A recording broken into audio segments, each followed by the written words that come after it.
Tammy? Tammy, all set?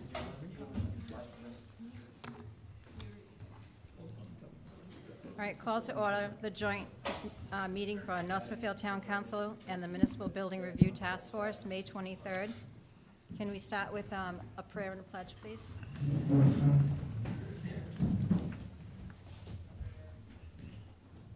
Thank you for bringing us together today in a spirit of generosity. May we honor one another by keeping an open mind. May we voice our truth and listen with an open heart.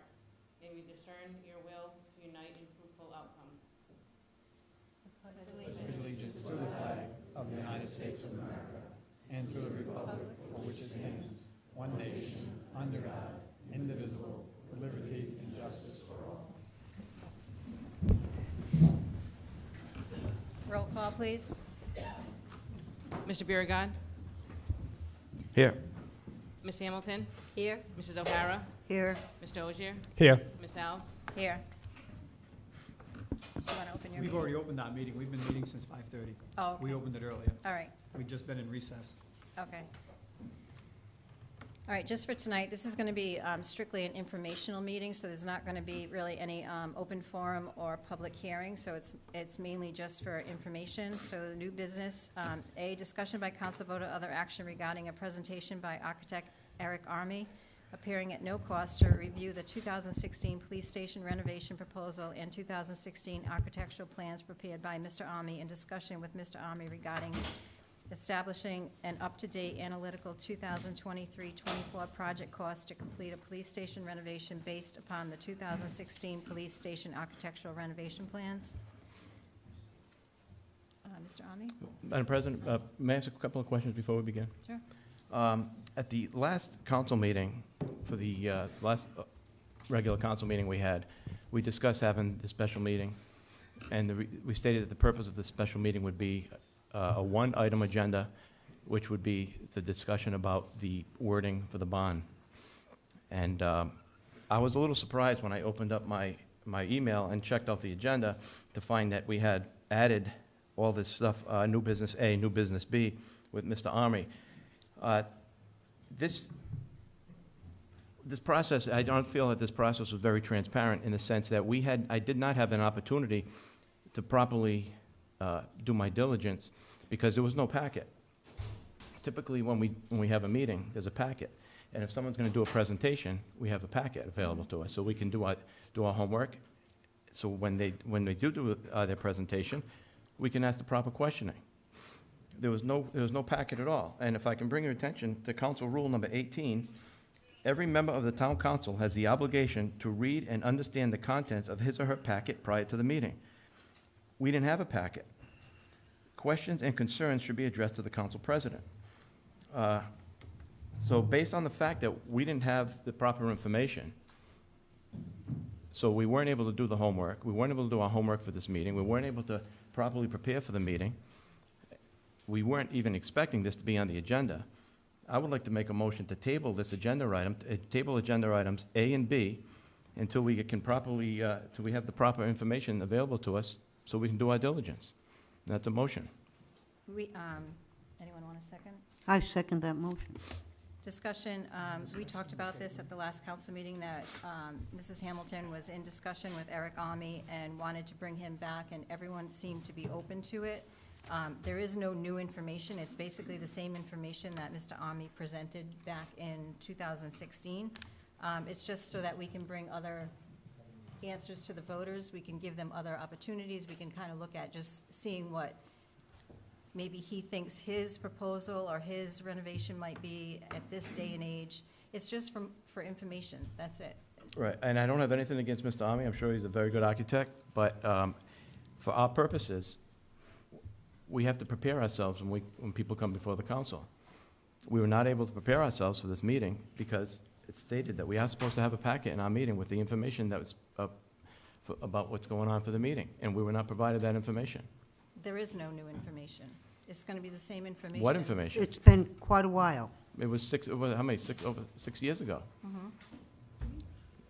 So we're just reviewing the same information that's already been reviewed, just so that we would see another point of view as to how much a renovation would cost. But when Mr. Army gave his original presentation, I wasn't on the council. I don't know who else wasn't on the council. No, and I think, Mayor, I think one of the things that we wanted to do was to at least bring to light the option that existed, that was voted on by the voters and approved by the voters, and not acted upon to the extent that, you know, the voters had originally approved it. And I think in keeping with the discussion that we're having about how do we put this language on a ballot, and how do we give people an opportunity to understand what is available to them, this was an opportunity to have all of us, those of us who were on the council and voted on it years ago, those who weren't here, those of you in the audience that worked on it, and those of you that never heard about it before,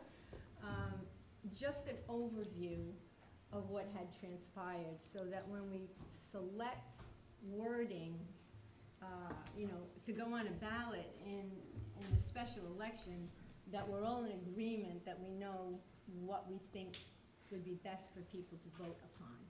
So that was the only thing. Can I say something? So I think, I would like to set a little bit of an expectation. I'm fine with Eric speaking, he's here. But I think it would be premature to discuss numbers tonight, only because we don't have a 2023 structural engineering report.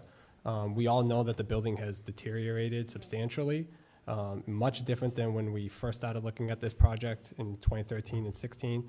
And that report would be needed to give us true costing based on the building condition today. I also, like John X said, I didn't have anything in my packet. I wasn't on the council back then, so having at least plans or other things would have been helpful to review. And I also don't want to confuse voters other with numbers that are unsubstantiated. A lot has changed, as I said, in 10 years, costing, structural components, the impact of COVID, and also just repricing the original plans. That's only one part of the equation. We still need true program costs as it relates to all additional overhead and expenditures as it relates to new requirements, equipment, and regulations. That's just some of my thoughts on it. Yeah, and I think the second part is to discuss whether or not the council wants to go forward with asking him for a proposal, as we did for Tecton, to give us 2023, may not even get to that point. I think we have to be careful, though, because to my understanding, there were multiple architects that worked on the project over time, not necessarily the annex. But I think any architect that's been involved in this project, we would have to almost consider bringing them all back. I think selecting and cherry picking architects here and there could set the town up for a situation that I don't think it wants to be caught up in. Yeah. So I think it needs to be comprehensive in that regard. Right, that makes sense, and I think, because Mr. Army's on the MPA, we have that opportunity to do it, so it wouldn't be cherry picking, it would be selecting him from a list of people on the MPA, which is the master price agreement. Mr. Ogier does, I'm sorry. I'm sorry, go ahead. Mr. Ogier makes a very good point. There were two other architects that work on this project, and why weren't they asked to come here and give a presentation as well, so we could pick from the best one? Well, I think because this was a voter-approved one, right? I think that was not the only difference, but I think to me, the most significant difference. And, I get it. I think there were a lot of people that would want to contribute to making this the best it can be. But in 2014, it was a voter-approved, and I feel an obligation to at least revisit it before we put wording on a ballot that gives people either one or two options. And, that was the reason. I'm the culprit here tonight. It isn't anybody else. I'm the one that wanted to have him come and review something that isn't new, that some people have seen, some have not, but that voters approved, and we never acted on it. So that was my thought process. Well, I just think we're being held up from doing our diligence and questioning Mr. Army because we had no information provided to us. I wasn't around in 2016 when this came before the council, so I'm not up to speed on everything on this. Claire is not. Hey, I was in a peanut gallery, but I didn't have the information that would be given to a council. Well, this is informational. I mean, it's not, and it is something that was already approved by voters. Not this voter. Well, if you didn't approve it, that's okay, but what I don't want to do is put any wording on a ballot that doesn't have some significance to people when they're going to the booth. Well, that's what we have legal counsel for. If we did something wrong, terminology, and I have confidence in him as well, we're backtracking. By the time this is built, we won't be able, I won't even be around. Now, we're looking to move this as quickly as possible so that we can get this on the special election ballot in November. I mean, that, we've all agreed to that. We all think that if we postpone it, it may be detrimental because it would be more cost prohibitive. And, you know, I think right now, all we want to do is see, what did people vote on? Oh, yeah, that's what it was. And then, if they want to vote again, they can. And if they don't, then that's okay. But at least they'll know. And this is strictly informational tonight. There aren't any new costs, like he Nothing at hasn't all. come back But we're with- still not prepared, we weren't given the material before to We're go gonna be over it. prepared tonight. This is gonna be just an overview of what was proposed back at that time. It's strictly informational. It's just putting information out there. Which is part of the educational process that we all talked about in letting voters know what it is they're going to be voting on. And if no one is aware of another option, or that the option that they voted on, how many years, 10 years ago, 8 years ago, whatever it is, too many years ago. And I don't think we've done anyone a service by not allowing this information to come out now. And if people don't want to vote for it, that's perfectly fine. I mean, I don't have any reason to promote one over another, except that it was voter approved and not acted on. Well, for you sitting out there, I remember sitting at a lot of meetings. And I didn't agree with a lot of the meetings. And as time went on, things began, I was even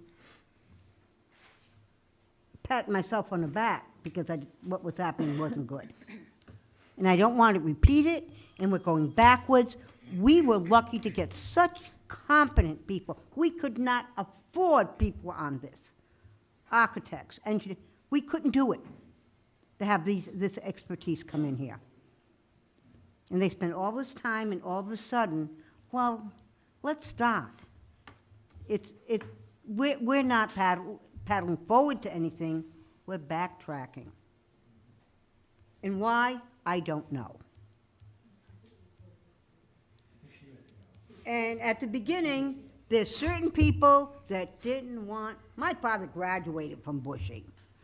Guess what? It was built for an elementary school.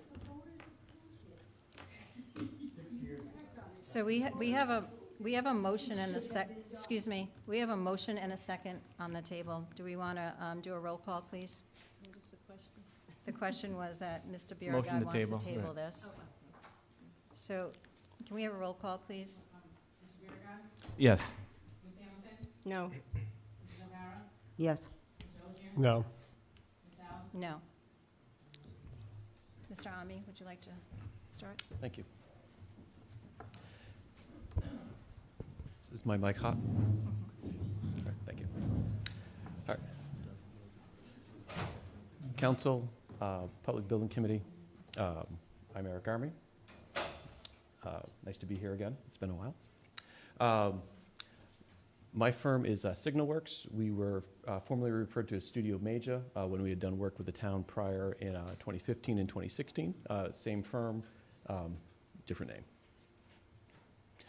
So I've been invited here today to ask the question, I guess, and provide some thoughts and some feedback on is the 2016 Bushy, basically, is that renovation a viable option today? Sort of based on the work that we had done before, provide some information that we have from that, and provide sort of some discussion points for basically the town council to take in and take some information back.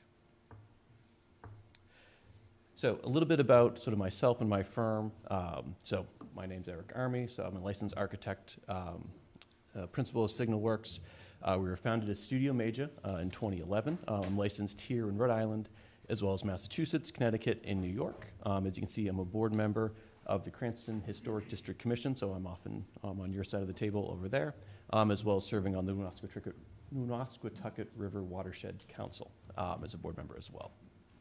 Myself and my firm have received awards from Rhode Island State Historic Preservation Society, the Providence Preservation Society, Grow Smart Rhode Island. I was also Teacher of the Year at Johnson & Wales in the Design College, and also received the Providence Business News 40 Under 40 Award with a number of colleagues in the year 2020. We are on the state master pricing agreement for the state of Rhode Island, as Paulette mentioned, and we're also we have an ongoing agreement with the city of Providence as well, too, for the public buildings. So that's a little bit of the sort of background and qualifications for myself and for our firm. So a little bit about sort of our company, the way sort of that we approach our projects. We look at it, to us, buildings, we look at them as sort of more than structures. We like to think about them as sort of signals that help people sort of broadcast their mission and their messaging. And sort of our goal is to sort of help create a work that helps other companies, organizations, municipalities sort of embody their message. So as an organization, we are Signal Works. We like to say that we turn broken buildings into purposeful places, and that sort of gets embodied in the work that we do, sort of across the spectrum of the work that we take on.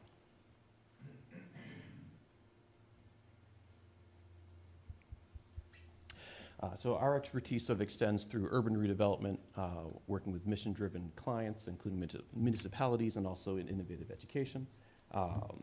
In our municipal work, I've mentioned sort of Providence. We're working with the State Department of Administration currently, the town of Barrington, Providence Public Schools. Those are all clients of ours. We work with a lot of charter schools and a number of public clients that are under RIDE review for state agency. So we're used to working with sort of state funding and public funding on our projects. We have a lot of specialties in reuse. Downtown Providence, Providence G, Rooms and Works, Trinity Academy of Performing Arts. These are all 50,000 to 100,000 square foot adaptive reuse projects that are specialties of ours. And sort of in the office realm, AAA Northeast has been a client of ours for 8 years. We've done 60 projects with them. So that's a little bit of our background. There's a list of some of the clients and projects that we've worked with in the past. So is the renovation that we looked at years ago, is that a reasonable renovation today? And that's a very reasonable question to ask. And a few of the questions that were brought up are definitely questions that I asked myself when this was sort of brought up to me. And so I think one of the key questions to ask, if this is being reconsidered, is what was included originally when this came up. So when we started to look at the project, one of the key pieces was a 2013 facilities study. We actually didn't do that study. That was something that was done by the town prior to our engagement. So that was sort of a baseline that we were engaged with. You can see sort of from this list, these were some of the items that I just sort of summarized for this presentation that were included. That's sort of a public document. The town likely still has that. I know we have that as sort of part of our documentation. So these are all items that we were asked to include sort of as part of the design specifications as part of that renovation. In January of 2016, we met with emergency management. We also met with the police. I believe it was the captain of the police at that point. We went through with EMA and the police basically the program of needs, their requirements and their requests for their facilities for the Bushy School during that time period. So this is just sort of a short list you can see up on there. We've sort of comprehensive meeting notes from that time period of everything that was sort of asked for to be included during that. So that was all sort of vetted through, and then we worked through sort of a schematic design development, and sort of construction document package with those entities, with the Public Buildings Committee that we were working with, as well as sort of the end users and clients, to incorporate those into our plans. One of the, I'll show some overviews of the floor plans. They're a little dry because they are floor plans. One of the key aspects that we didn't use during that time period was trying to look at the budget that was sort of identified earlier, and then as we went through sort of at schematic and at design development, going into construction documents, looking at where prices were at the time, where they were escalated, sort of what the initial bond had identified. There's 2 buildings that were going in at the same time, as well as some other, I think some paving projects as well too that the town was dealing with. And the board that we were working with, had a really challenging task of trying to, break up the work appropriately between the different projects. And, I don't believe there was enough money initially appropriated based on the number of projects and the scope that was required. It was a very challenging task at the time for the board to manage there. There was a number of ad alternates that you'll see. So when we look at sort of where the initial bids came in, so there was a base bid for the project, and then we use ad alternates. I know a number of you are very familiar with public appropriations process. Some of you maybe not so much. One thing that we generally do, whether it's public housing or anything that has a bond related to it, we'll generally use ad alternates as a way to make sure, or to attempt to come in sort of with a base price, and then use the ad alternates to sort of build up from there. So if there's something that is included in the ad alternate, that doesn't mean that it's not intended to be included in the project. That's just a way to try to dial in the price, because you never really know exactly where the bids are going to end up. You do your best that you can. So that's one of the things that was one of the pieces that was included in the project, with a base bid and then sort of ad alternates as a way to dial in pricing, or at least attempt to. So I know these are probably a little bit hard to read, but so these are some of the floor plans that we had worked up. So the actual bid set is probably about 100-something pages long. These are just a couple excerpts of the floor plans that we worked through. So this is one of the lower floors showing sort of general modifications that were made, including to working on some of the, I think it was weapon storage and cells, dealing with some of the locker rooms, as well as sort of some of the improvements to some mechanical, electrical, and MEP items on the lower levels as well too.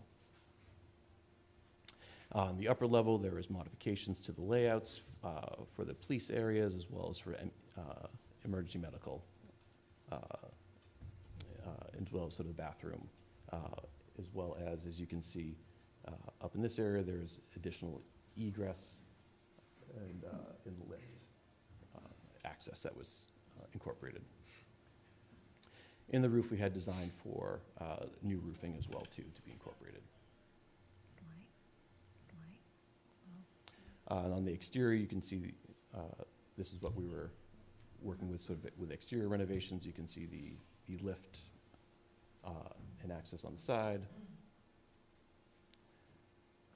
as well as other repairs that were being proposed at the time. Eric, can you talk just a little bit louder? Can anybody hear him? Not well? No. And maybe, I'm sorry, I didn't mean to just jump in, but do we have a handheld mic that might be louder than that one?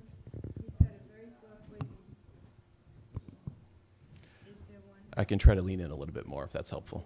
Well, even I think if you have one, I don't know if it has a better quality. We can't increase the volume in here for some reason. I don't know why.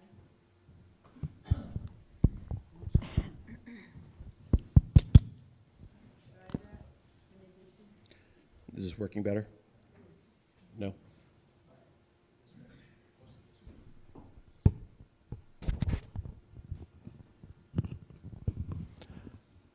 How about this?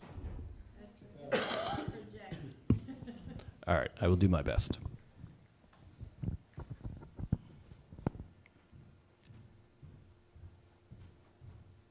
All right, so these are the basically representative images from the construction set of the elevations, floor plans, et cetera.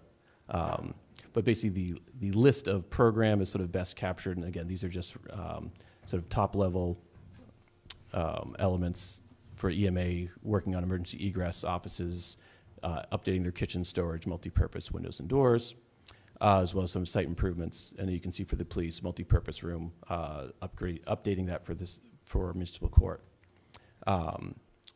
Ramp entry down to prisoner storage on the lower level, police processing, operations for locker, weapons, armory, weight room, as well as evidence record storage, and police ops on the main floor, as well as some site. And then sort of on the facilities, addressing parking, site lighting, signage, roof and exterior walls, and then interior renovations, toilet room, et cetera, interior route, and then some plumbing, HVAC, pumps, tanks, IT, and security. So the plans are nothing too exciting to look at, but those would be the general scope that was included in them. Are you able to fit all the program elements and have the existing building without The elements that we discussed at the time in 2016, we were able to incorporate into the building at that time.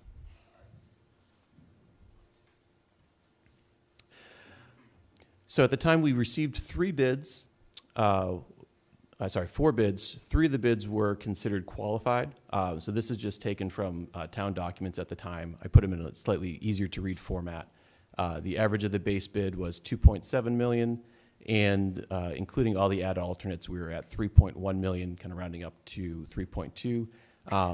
And that was sort of a Q4 of 2016 for the bid result. And so when we look at sort of what some of the next steps on this are, 2016 was a long time ago, so sort of a rough order of magnitude construction pricing index escalation estimate. If we look at that, really going into Q1 of, say, 2025, that's roughly it's estimated to be a 50.5% increase. So without looking at individually bidding this out or looking at sort of line items or looking at has the program changed or has the building changed, all of which are very important things to say, would this be valuable and usable? Just saying if you had $3 million or $3.2 million of construction in 2016, if you escalated that forward to roughly a time period that this may get built, that's much closer to the $5 million range, just as sort of a pure mathematical function, not saying you could build this for them, not saying it'd be useful at that point, just saying what would the math be different when you just look at pure escalation for cost, just to sort of put an anchor on something like this. Can I ask a clarifying question? Definitely. That 4.8 million, is that just the renovation cost, or does that include all overhead? That would just be, if you took 3.2 million, that was the bid for construction. So just the actual construction, not That's any right. of the other contingencies or anything else that's needed for program costs as well? That's just correct. the renovation of the building? Yep. Okay. Yeah, and you'd likely have other costs you need to get into for something like this. Thank you.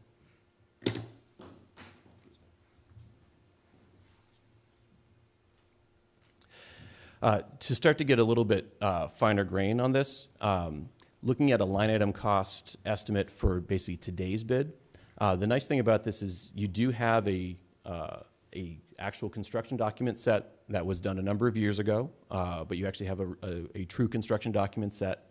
You also have bids by 3 contractors that sort of break that down. So you could work with a professional cost estimator with the bid set and prior bids.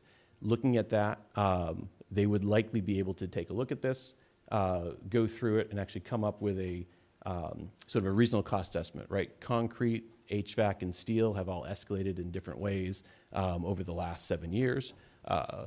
And so they'd be able to price something like this based on sort of today's market and sort of much more finely detailed than that sort of rough 50% number, basically. In that, you can include contingencies for increased facility needs and sort of potential program changes. That's likely going to be sort of a rough percentage for what that would be if you haven't done a new facilities update and if you haven't done a new program study. Both of those things would change your needs, which I assume at this point are unknown, unless someone's done that and hasn't told me about it. And the final piece would be facility and program verification. Those have already been mentioned. Those would be things that you would eventually need to know. How much more has the facility deteriorated or been improved over the last 8 years? And has the program needs changed since last time that they were reviewed? And what would the cost implications of those be? So those would sort of be the 3 steps I would see sort of as next steps going through, is just to say you had something that was designed 6 to 7 years ago. What would that cost today? These would be the sort of the 3 levels of reviewing that to sort of start to get into what level of cost would it take to do a renovation of a similar scope, of a similar scale to what we had looked at years ago. And that's that. Questions or comments? I have two quick questions. So the first is, I didn't see, have you designed any public safety complexes or worked on police stations, you or your firm, or any experience in your architectural career? Not specifically, no. Okay, and then my other question was, when you were designing the floor plans and the architectural plans, what did you use to verify that it was to the standards needed for policing? Were you just looking at the space itself and saying, well, you know, we could rework this existing space, or this is the space and this is how it is to code? Because I know police stations do have codes that you need to follow. You know, it's out there. Just a quick Google search shows you that, and doing my other research. So I'm just trying to understand how you came up with the layout of the floor plan around the needs and requirements for policing. Mm-hmm. Yeah. So we designed this to meet the current state building codes at the time, and sort of we referenced any sort of public safety codes or standards that were applicable for the user group at that time. And the police were involved from the beginning of this, right? That's correct. I mean, they were involved. Yep. I know we had meetings, many meetings, and they Yep, were at every we meeting. met with the captain and the users.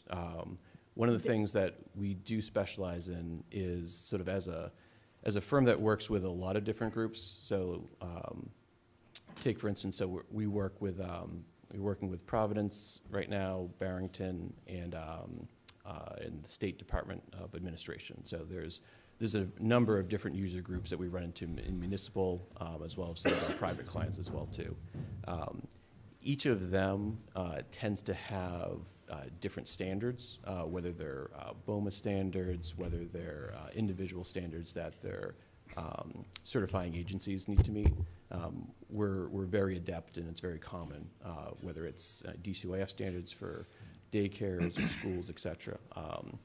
It's very typical for us to need to sort of incorporate use and performance standards of individual user groups into our building code and life safety code expertise. So that's not something that's unusual for us to incorporate. So I believe I was looking through my notes from this, and it was a while ago. There were some CALIA standards for the public safety office that I know that we had incorporated into this as well. Excuse me, Chief, were you? Yeah, I have in a on question. any Hi, of Eric. this? How you doing? It's like Groundhog Day. We're back in 2016. It was a while ago. I have a few questions. I was the captain that walked Mike in. Is it Anastasia? Yes. Yeah. Those architects, I met with them almost on a weekly basis. And is this design program that was sent to general contractors to bid on a conceptual design? Or was this accurate, detailed renditions with bid specs and everything, technology, video, climatized evidence room, records room, and all this, the cell makeup, how the cells, the technology with the plumbing in the lockup area? Was that all taken consideration? Or because when I walked the architects through, it was more where you want the offices and the hallways. Mm-hmm. Is that correct? Yep. So we went through the full design process on Which this. is a design, not a bid from A to Z with technology, with price points, with taking in inflation and all the things. Yeah, it did. So when we initially met, we were sort of in the conceptual stage. And so Right. this is my little diagram for this. So when we sort of initially had our meetings, we were in sort of the 2 strategy stage. We were coming up with an overall scheme. Where does the offices go? Where do the hallways go? That was in January of 2016. Right. By the time this was issued to bid in, I believe, September of 2016, we had worked through with all of our mechanical, electrical, and plumbing engineers, and also our structural engineers, everything that you had just mentioned. Security, IT, plumbing, HVAC, everything down to how we needed to improve the footings underneath the CMU block for the cells, into how the security system and HVAC system would be working in these areas. I guess I'm getting more specific because when I was involved in this as a captain, I had to do a lot of the research online as far as cell makeup, toilets and sinks, dense storage for the records, fire suppression systems. I toured many police departments in Northern Rhode Island looking for certain technology, and it seemed like we had the brunt of figuring out what we wanted. And I actually sat down with Jason, who was the finance director, to try to get a lot of the things we needed inside that station to keep up to par to go through capital. Like the dispatch center, did you take that into consideration? As far as a whole new dispatch center with technology, screens, it wasn't. It was just, this is the size of your dispatch area, correct? and we were just gonna relocate everything? So So you just I- built a room, you designed a room, we had to fill it with the old crap that we had, Yeah, we so were using. I'm going to draw a distinction between two different, when we say technology, there's two different things right Correct. there. So there's the architectural project where we're providing power, lighting, and some coordination with the building systems and services. And then there's what I'm going to call the FF&E, the fixtures, furnishings, and equipment. Exactly, yes, and Yeah. that wasn't included in that. So FF&E is not always and generally isn't included under the architectural But it contract. wasn't included in this amount of So, money. right, so we will coordinate with the user in the town, and this will come into whether it's furniture, whether it's. Yeah, I met with the lady from Boston and walked through the Yep. police station, but that was an added cost that was gonna come out of capital, because there wasn't enough money. Again, this was a very long Still time not. ago. I believe that's true. And what I do recall, and my memory's a little bit fuzzy on this one, that the hard cost of the building was appropriated, and I might be No, fuzzy I on this one. understand. That the hard I'm not cost of the putting you on building the was spot. It's appropriated just- separately than the IT and the FF&E for upgrading some of the items that you just described. So I believe those were two separate projects. We generally don't get involved in that spec. If we do, it tends to be not one of our electrical or consulting engineers. It tends to be a third party that does the design, spec, and fit out separately that Right. we'll do the coordination with. But again, if it's not under the construction contract, and I do recall what was actually spec'd and scoped for Cuffy, I'm sorry. Well, here's an For example. Bushy, One was of the not things I robust. researched, I work with Cybercom for a security fob system for all the doors, Mm-hmm. and I actually blew up the blueprint because it wasn't a real specific blueprint. It was just like dimensions, exterior walls, it was very vague. Highlighting in color where I wanted, through my experience as a captain, where we wanted the video cameras, where they pointed. So that's what my recollection is I was tasked, being part of the building, I was the only one, by the chief to go technology point to from security to cameras to, like I said, fire suppression systems. And I guess what my point is that it's an apple and oranges presentation to Tecton in the detailing, and not taking any away from you or your company, because you had excellent people, and I worked with them hand in hand, is that one question: what is the full square footage of the renovation that is in this presentation? Do you have it off the top of your head? And it can be plus or minus. I'm not Yeah. putting you on the spot, just, I'm gonna think it's over 25,000 square feet. No? 25,000? Yeah, No. For the whole building, second floor and first floor. No, it's not nearly that much. What is it? Oh, I'm sorry, off the top of my head, I'm drawing a blank. 13,000? No. 15,000 square feet. How much? It's 15,000 square feet, 15.5. If, That does not include his addition. There's 15,000 square feet in the original building. so if you take the 15, if the total renovation is 15,000 square feet, the cost of renovation per square footage, the going rate now, I talked to the captain of North Kingstown, they just passed, or are gonna put on a bond, it's $220 million bond for a public safety building, it's $758 dollars per square foot. South Kingstown is passed, or going to put to bond, a $200 million school project, which is $900 a square foot. Our price, and I have it here, but it's about $658 a square foot. Would it be safe to say, apples to apples, that at this point, even this renovation is gonna be upwards between $600 and $800 per square foot, taking into consideration the projects that are shovel-ready or going to bond So today? this is a really good question, and I think the schoolwork that we do is probably a very good analog to this. So we've done some really interesting work with Providence recently on new school projects, which are of the similar scope and scale that you just described with the public safety complexes. We did actually bridging documents for a brand-new school that Tecton is actually now doing the design-build documents for. So we've worked in that scope and that scale, actually just recently. We've also worked on older school buildings that were existing and functional, that needed light touch renovations for them, that have been more in the scale that this renovation is describing. So we've worked in both scales, we've worked in both scopes. There are definitely benefits to both. We've made both work for our users' needs. So basically, if a town, if a client comes to us and says, this is our budget, this is what we can afford, this is what we can bring our facilities up to, we can basically help create a pathway forward with them of how they can improve what they have based on the resources they have available.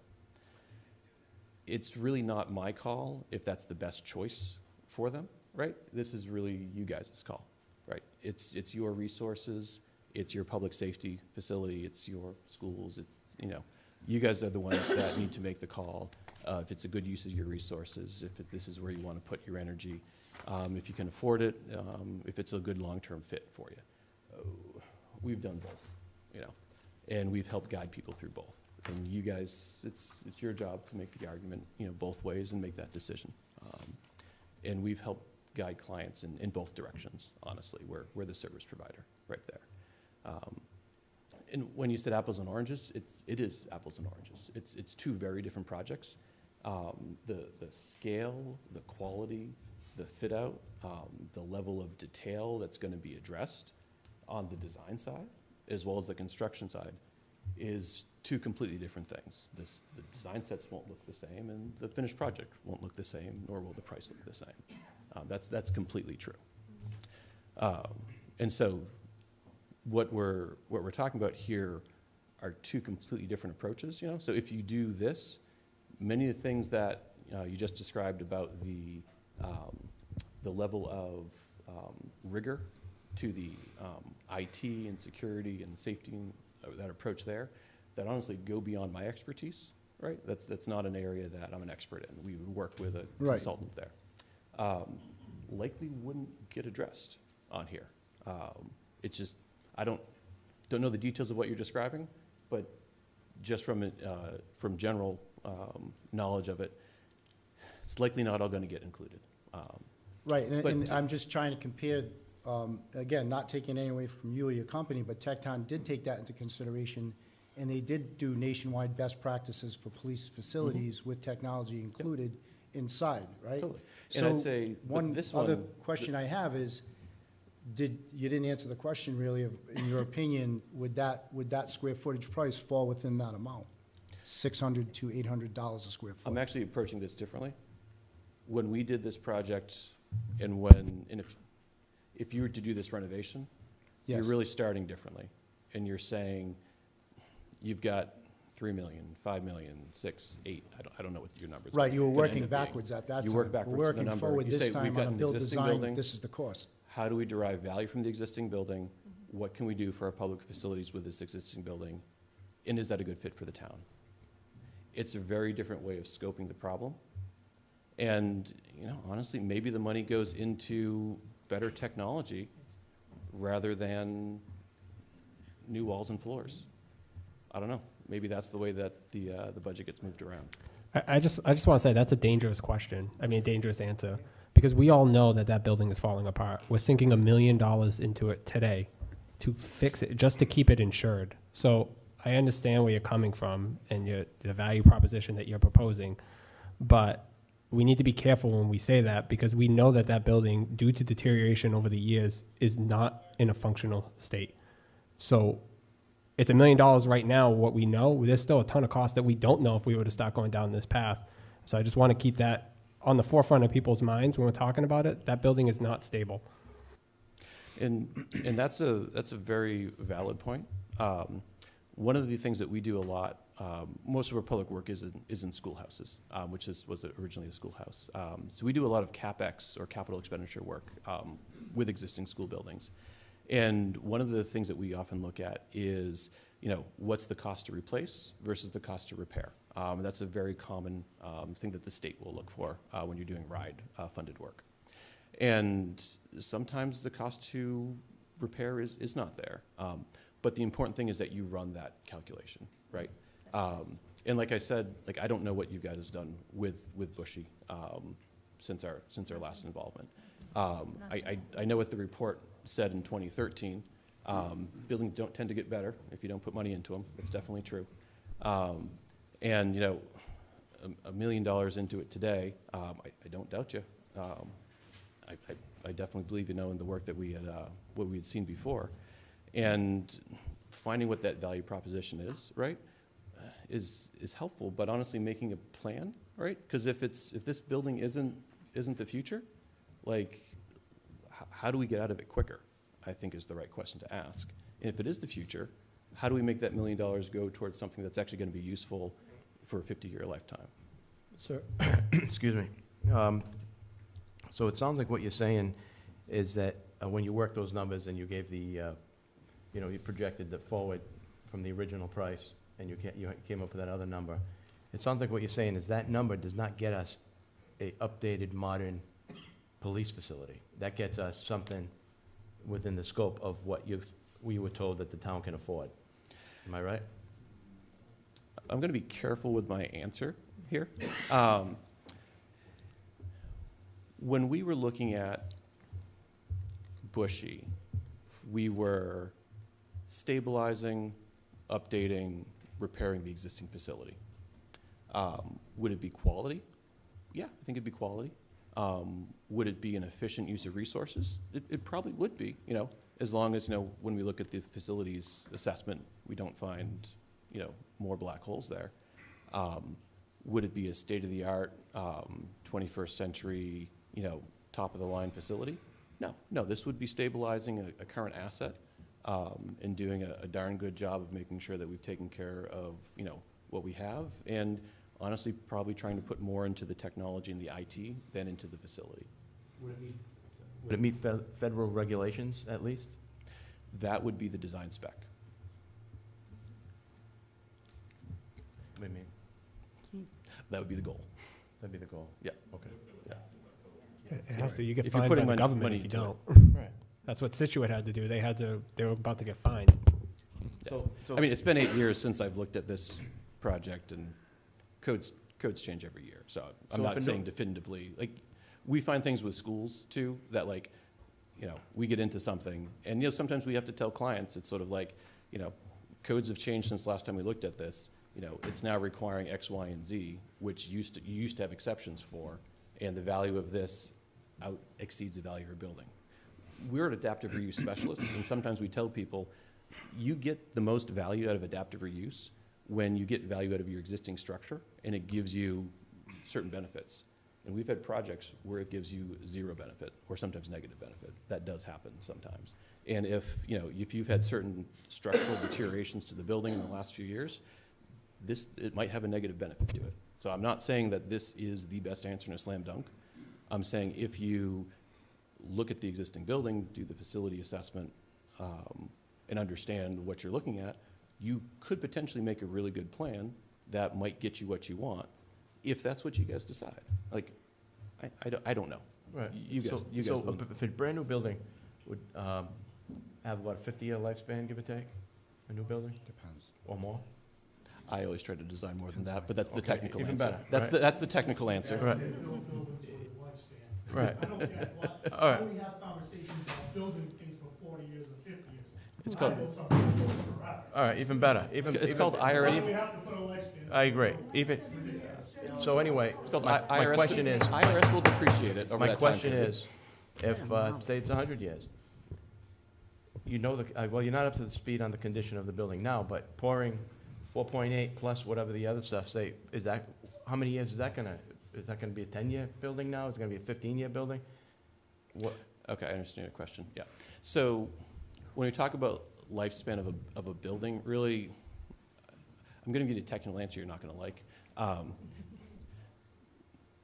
It's really more of a CapEx answer. You're gonna be replacing your HVAC in 10 to 20 years. Your roof has a lifespan, your building can last, hundreds of years, but you're gonna start to end up needing to appropriate and procure money for building systems that are going to deteriorate. You're going to be repointing in 25 years, et cetera, you know. So it's funny, we'll work on buildings where like, oh, we want this to be a low maintenance or a no maintenance building. It's like, well, yeah, you're just delaying when you need to start your maintenance for it. And so it's, I find that a funny question sometimes, you know, but anything is eventually going to start to need maintenance to it. The short answer, $1 million going into the building today, is it for a roof or what? The facade is falling off the front of the building. Well, I know that. The way it was designed in 1920s, the masonry design, there's no tiebacks, there's no steel like today where you put, I've done this for 9 years. I was a mason tender and worked in this industry.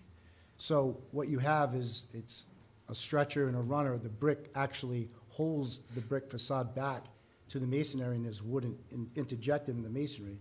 That's no good because of rotting. So what's happening, the weight of the granite sign is pushing down on the parapet wall and it's bellied out.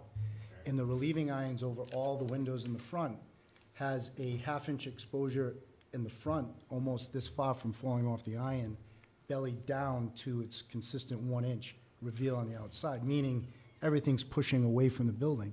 And if you'd watch the news in Boston and Providence, it's not very strange to have a whole facade of a brick masonry building fall into an alley or fall into a street. So that's what, no, that's what the $1 million is, that's a projection. And that's not even was in this bid spec hardly at all. And part of the questions I have, and I bring this to light because I was so involved in 7 years as a captain, working since, I see faces, John Flaherty, and a lot of people that are on PBIC, going to these meetings, and the issue is that when they took a spec like the roof, right, is that just repairing holes in the roof or replacing the whole roof? It was a replacement. Or it's you do not know, because, and tell me if I'm wrong, Eric, if you do a renovation, there's a lot of hidden cost.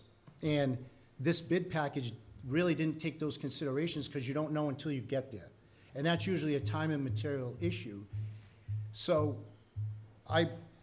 what is it better doing with your dollars, building new or renovating and having all these costs? That number, 3.2 to 4.8, is a mathematical equation, but the hard cost of building today, and I get it, it's a lot of money. It's going to be a lot of money in 10 years, and I know someone spoke very loud about you build a building for a lifetime and who's putting an amount of time on it, but there are actuaries on buildings, right? You know how long they're going to last if you make it out of masonry, steel, or wood, right? So if you're in this town, and I don't take anything away from anybody that pays taxes and doesn't want their taxes to go up. No one does. Who does want their taxes to go up? But what do you want the best tax style to work? So if you're late 20s, 30s, even you're 40 years old and you live in this town, if you do a project where you're just going to put walls, sheetrock, and we're just going to take our Zetron, which is I'll take anybody for a tour of our building. We want to modernize dispatch center with computer dispatching and surveillance cameras and TV screens. That's just one small example that Tecton built into their bid. However, when we do that, you may be back here in 15 years at $1,500 a square foot. So if you look at the history of construction and cost of real estate over the last 15 years, you know a lot of things have changed and will change. So I just look at it as a dollar and cents issue of renovation or build new, and I think Tecton, you paid them over 40, I have the numbers here, over $40,000 to do this. And Eric did a conceptual design, and there was a lot of stuff that weren't into the building because that's not their forte. Am I right?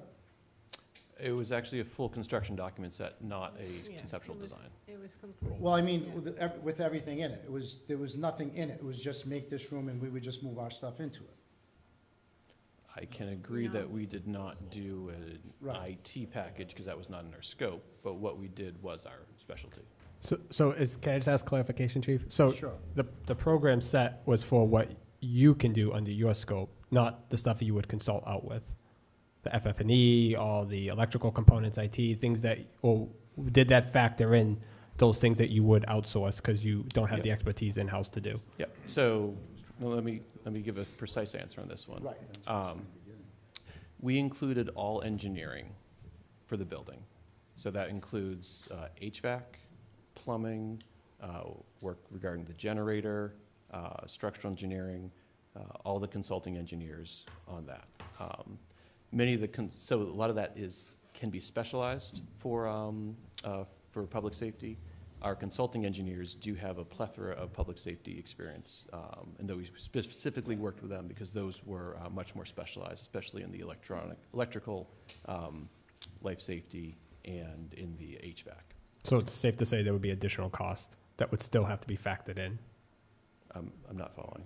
I'm saying that in our initial construction document package. Yeah, I'm just trying to find out what is in the initial, I'm getting a lot of dancing around to the answer, and I wasn't here back then, Yeah. and I'm trying to figure out what exactly was in those initial costs.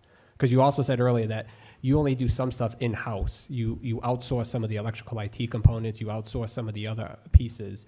And so when you say full program cost, are you talking about everything from soup to nuts, A to Z? I look at it, I know that's my full loaded cost of $700 a square foot, or it's $300 a square foot. However, there's these other factors that need to still be considered, and you're really probably looking more at like $500 a square foot or something.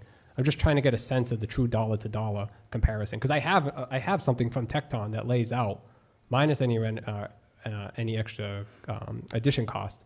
So I know kind of what they are face value. I'm just trying to get a sense as to that itemization inside of your program cost. Yeah, so when we did the bid for Bushy, I'd have to take a look at it. I don't believe that it included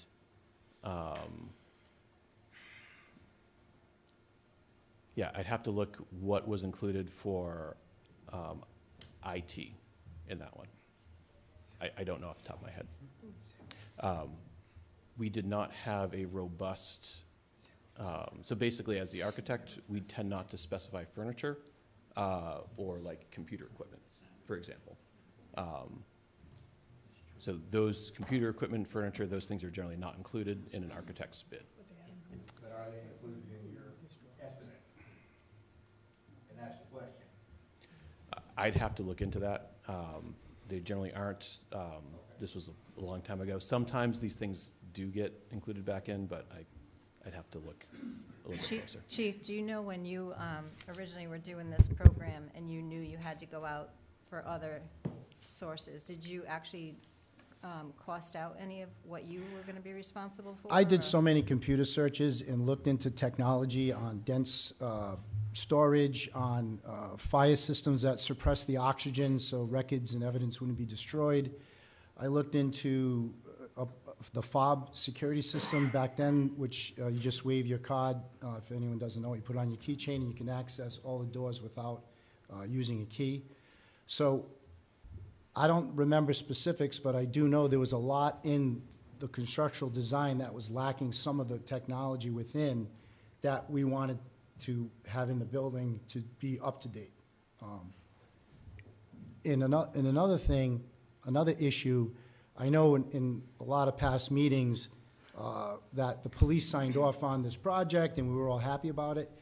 This scope of work, as it seems to be happening now, that's why I said it's like Groundhog Day, is shrinking to fit a budget or to fit what we think is palatable, right? So back in the day, they had a number from an estimation from the first, I know John was his first concept, to like, hey, let's start renovating our buildings.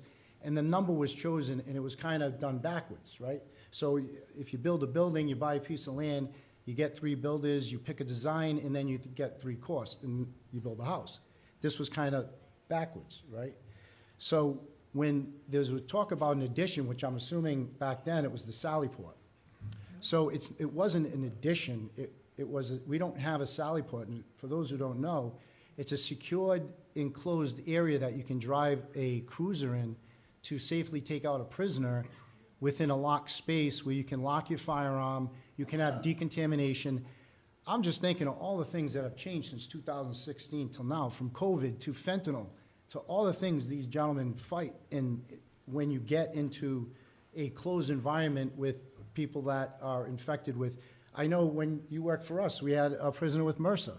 and you have to decontaminate. They have decontaminating rooms. Mental illness, you have a padded cell, not a regular cell, so there's no suicidal things they can do. It's just extra ramped up security. There's so many things that go into a police department, a holding area, that up-to-date police departments have. That was taken away. That wasn't agreed to the police department, but I couldn't say it better myself than Linda Tebow. You can't look a gift horse in the mouth. I met many times with Chief Reynolds, and a lot of the opening conversation was, well, you know, we need a new building. I mean, but this is a renovation, and we would never fight a renovation of this. If you walk through my police department, or ours, the towns, it's bad. And I guess what I'm saying is when we signed off, this is what we were getting, and I was glad for it. I sat on a lot of the meetings. I know a lot of people that are in this room. But now, moving forward, and I hear a lot of talk of, oh, but you voted on that bond, and where's the money? It's not rocket science. If you read the paper and follow what the bond did, is amount of money that was taken out, it wasn't enough. A lot of it was burnt in this building. A lot of it was burnt on other projects, roads in schools, right? It just was an overcost. It's not anyone's fault. There was no purpose, or no one did it on purpose. There was no intent. So now, the plan was always the town was gonna move out of the annex, which we shared the building with the town. Once they moved into here, and it was during COVID, right? If everyone remembers, we couldn't do anything. Couldn't get a contractor in. Everything was frozen in life for about a year and a half. And now we're kind of at this stage where I met with Tecton on a Zoom call with Gary Zowski, and I can't remember, I think David was on the call from the building committee, and there was people to choose from to create this book, which is very detailed and very accurate as to the building of today. Is it a lot of money? Yes. But this is accurate right down to relocation, if it's a renovation, to new technology. Everything is in here. This is the most that this company is projected you're going to pay. I don't know what that really is as compared to this today, and I'm not taking anything away from your company or you, but I don't think there's enough time. This company should have been brought in a year ago. We had meetings, what, a year and a half? We've been having meetings with Tecton and developing this. And I sat with Tecton and I gave them all the statistical data, the arrest. I was on the phone with North Kingstown today, and they have, like, they're up to 180 arrests, and they're like, what, a 67-man department, I think? You could look it up. We have 26 sworn members. Right now, we have 25, and we're at like 166. So we do a lot of work. It's a very busy town for law enforcement. So with that said, we need a facility. And my opinion, and I think what's best, and I'm not just talking to this audience or the town council or Eric, this is on YouTube. Everyone watches this. My men and women watch it, who are very disappointed that it's like a dog chasing a tail.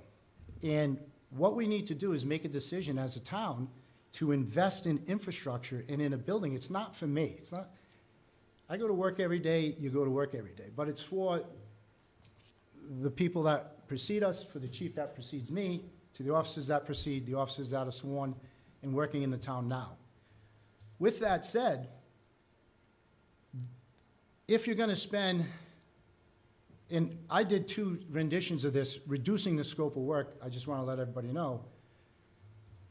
I think it's at, off the top of my head with the numbers, like $17 million. So if I'm gonna pay 15 or 14 million for a renovation, and I have the opportunity to pay 17 or 18 million dollars for a new building, the best bang for your buck is gonna be the new building, because there is a lot of hidden costs in renovation. And I know it's a lot of money, and I don't think this, although you give a great presentation, and everyone I worked with in your company was great, he even said it, it's apples and oranges. It's like, you have 2 decisions, new or renovate, and it has to be up to the standards, national standards. And I hear Taj Mahal, North Providence has a Taj Mahal. If you wanna go there, that's a Taj Mahal. This is things in the building that an up-to-date police department has, and it costs money. Everything in law enforcement costs a lot of money. It has to be very antiseptic, stainless steel, things that they can't hit you over the head with, bolted down, things they can't commit suicide on. There's drug rooms, there's ventilation. As I had 2 officers passed out almost from fentanyl. We had to rescue, we had to shut the building down. Actually, I think it happened twice. There's a lot of things that go in a police station, in a police building, that a lot of people don't understand. And with that said, it does cost a lot of money, and I do not look at any cost of a tax increase lightly. I get it. And I had the finance director go over some numbers as the true impact of what it would cost, and you divide it by 52 weeks, whatever that cost is. I was gonna have Anthony come up and explain that, and I don't wanna interrupt your presentation any longer, but I think we have 2 decisions here, and I hope the town council makes a motion and you do renovate or new from Tecton. It's a total package, and it's what it's what the town deserves, and I think it's what the building needs of a police department is today. Ask around to any other chiefs, or this project right here. They passed it to a 4-0 vote, $222 million, like that. They're investing in infrastructure, and I get it, but you know what? I think there's 12,566 people population in this town. Probably 67% are voters. Let the voters decide. It's disingenuous, let them decide. Put it on, let them vote. Because the people I talk to, they want it, and they're embarrassed of that building. My family members drive by, they're embarrassed. My 2 brothers, retired colonels from National Guard.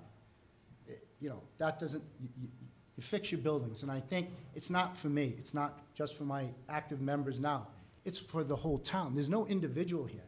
You all pay taxes, you're all citizens of North Smithfield. I think percentage-wise, put it to a vote. Everyone has a vote.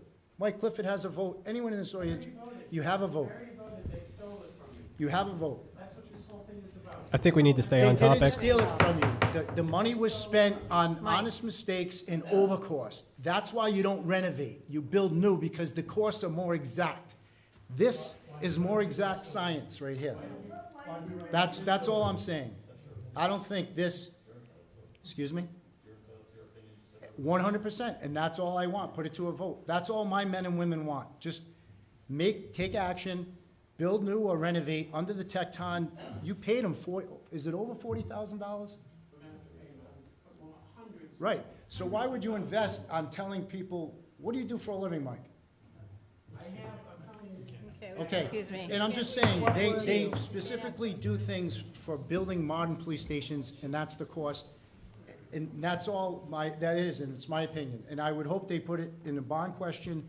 You have the amount of money that was already estimated very professionally, and I think you have the numbers, you have the verbiage.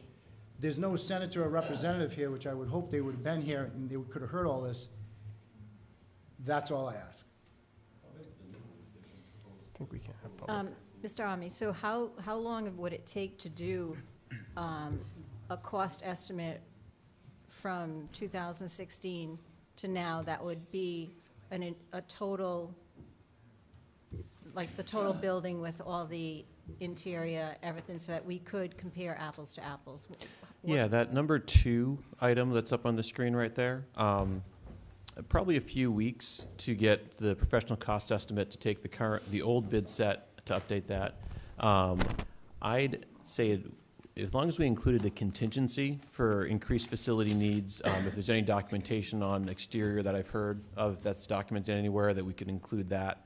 Otherwise, we'd probably use sort of a line item increase there, some program changes, and we could include a line item for technology, et cetera.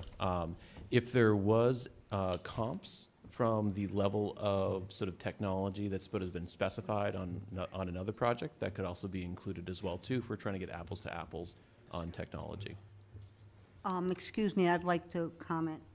There's a man sitting there, most of the time on his own time, because it's not just a job, okay? This town and the men under him deserves better, because, Yeah. and we're gonna go back and do this? Please, we couldn't get better. And you're not even paying these guys. They're volunteers. And they volunteered a lot of time over a long rate of time.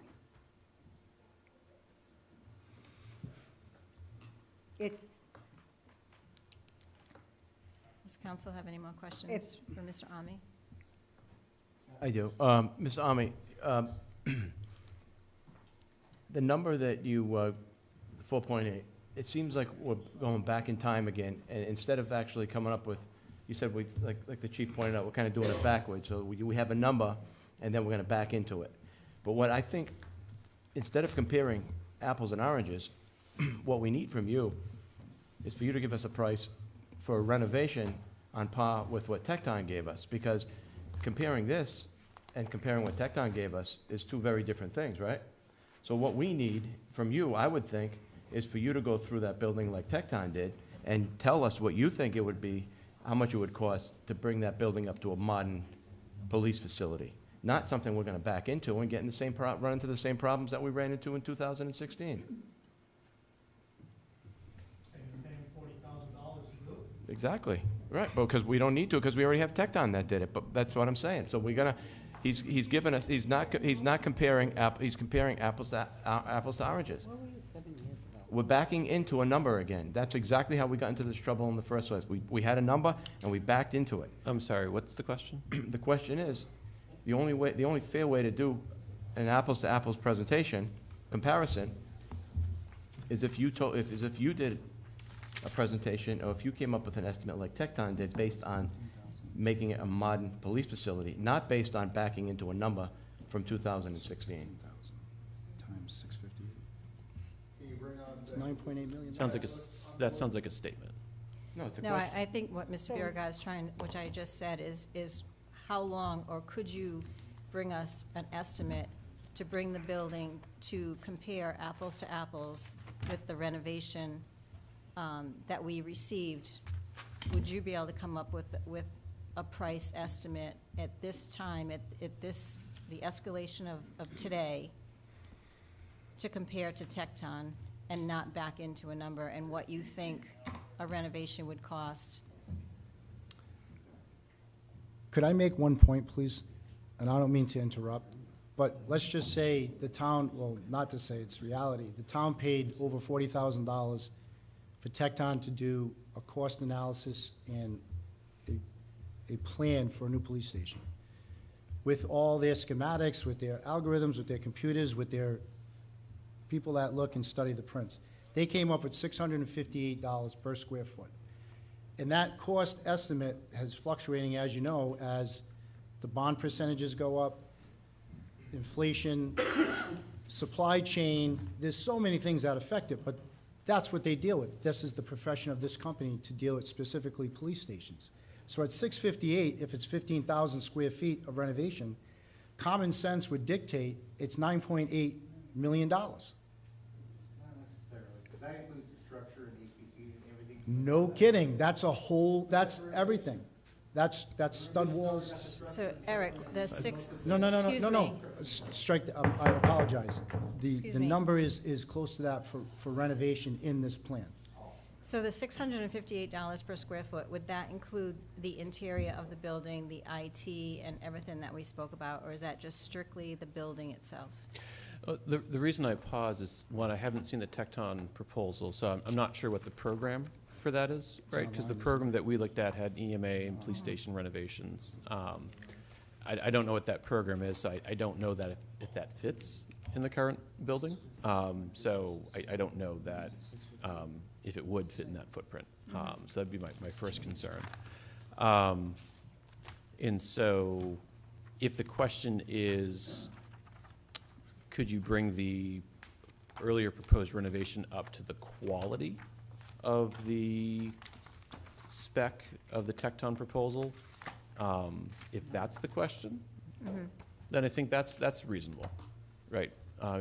If we're not looking at changing the program at this point. Because when I'm looking at number 3, the facility and program verification, that gets into sort of more depth and detail, right? You're going through and saying, does this program fit? Like what do you need to, how do you need to get into it more? Where number 2 is sort of more of a simpler exercise, right? We're going to take the plan, we're going to take maybe some additional spec and work with our cost estimator and say, take what was already done and sort of bring it up to this higher level of, IT and security spec. If that's the question, then that's sort of in a similar timescale. Do you know what kind of timescale we're talking about? We're probably talking in a few weeks to month. Excuse me, can I say one other thing? This isn't your expertise. You have not done police, fire stations before, have you? So I'd say finding innovative ways to reuse existing buildings for unique client situations, that is our expertise. Do we specifically specialize in police, fire, and emergency management? No, we don't specifically specialize in this use group. We work with a dozen different types of uses, though, and we commonly work in a variety of uses, and we rely on How many have you specialties. done? What's that? How many buildings, such fire stations, police stations, et cetera, have you done? Actually done?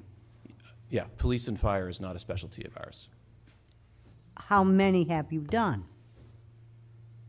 Have you ever done one before starting this, in this town? No. So there was none? Can I just say something?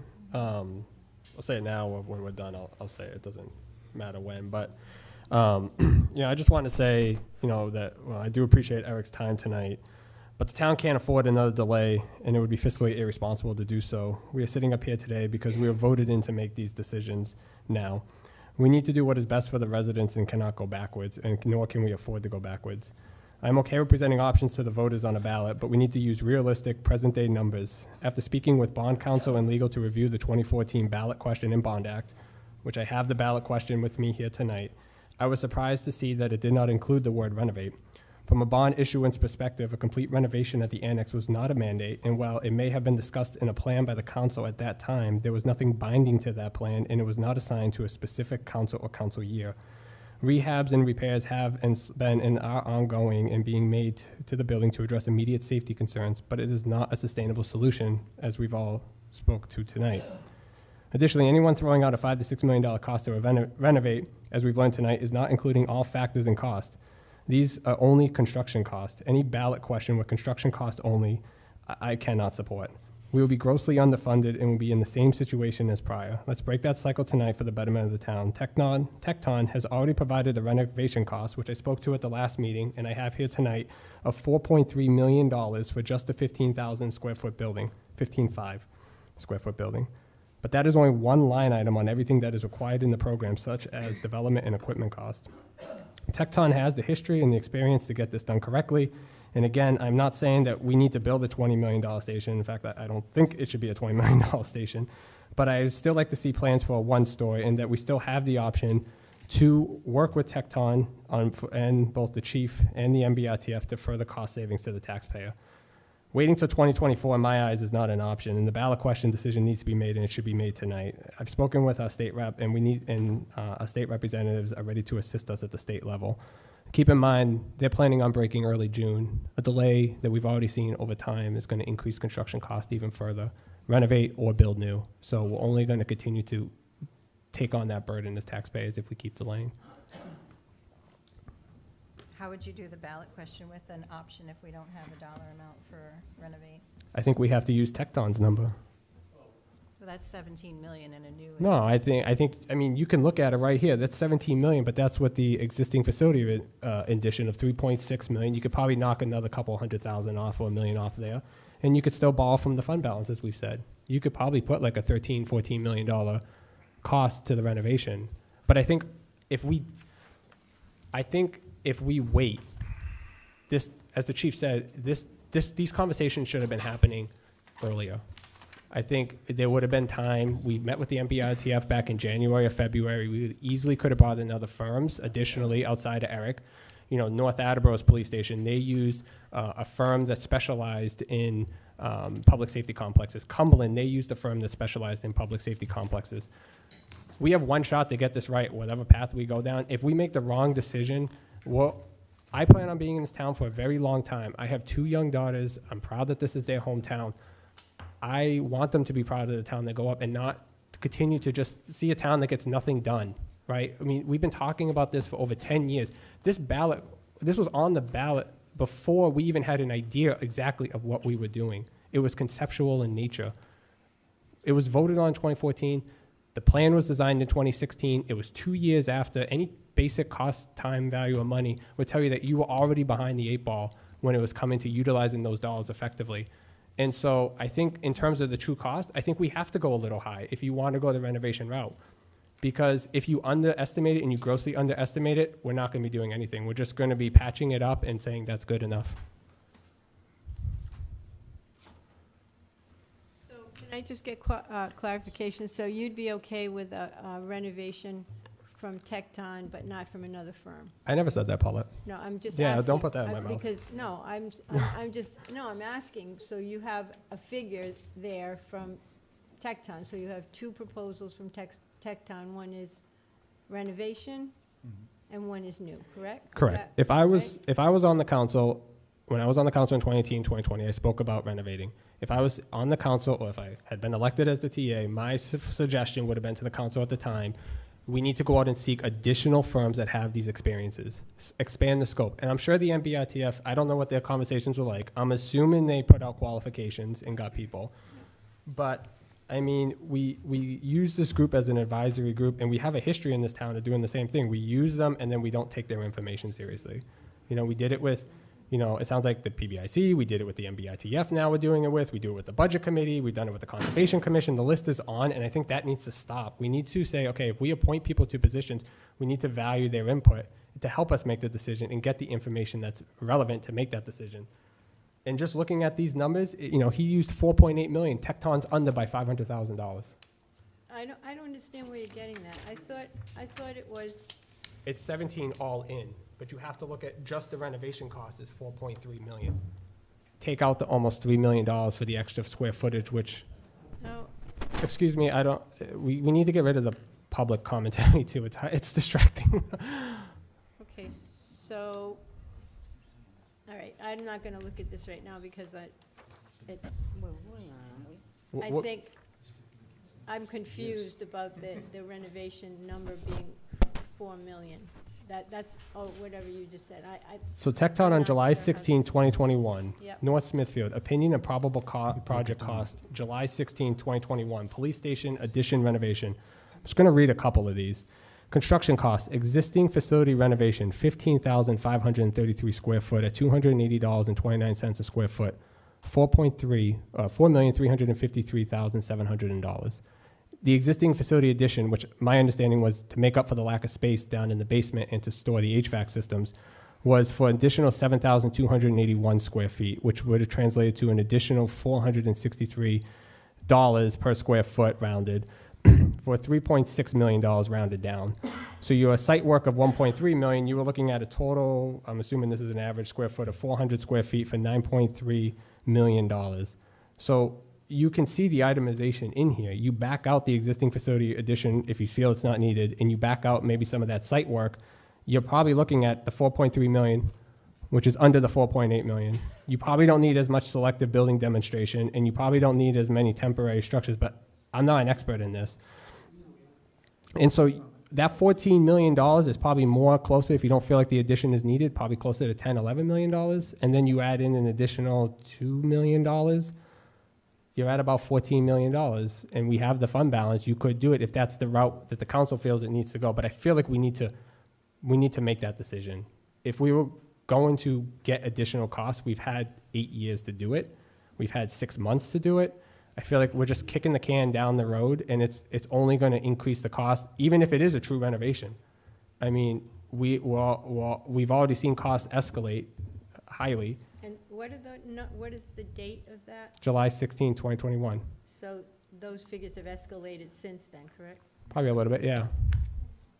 But we have updates. I just printed the one that was the cleanest cut to read off of, the base cost.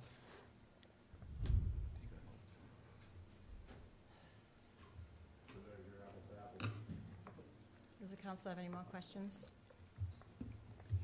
I do not.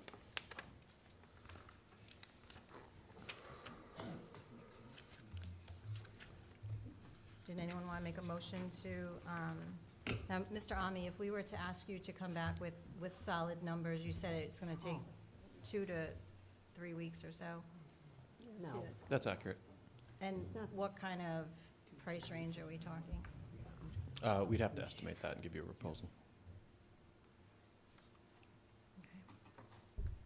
You know, the problem that I think we all have with the length of time, unfortunately, and, you know, having said, I don't know, someone said we should have brought this, you know, company in a long time ago. Well, I've only been here for 4 months, so, and I tried for the didn't last say 4 that. months. But I think,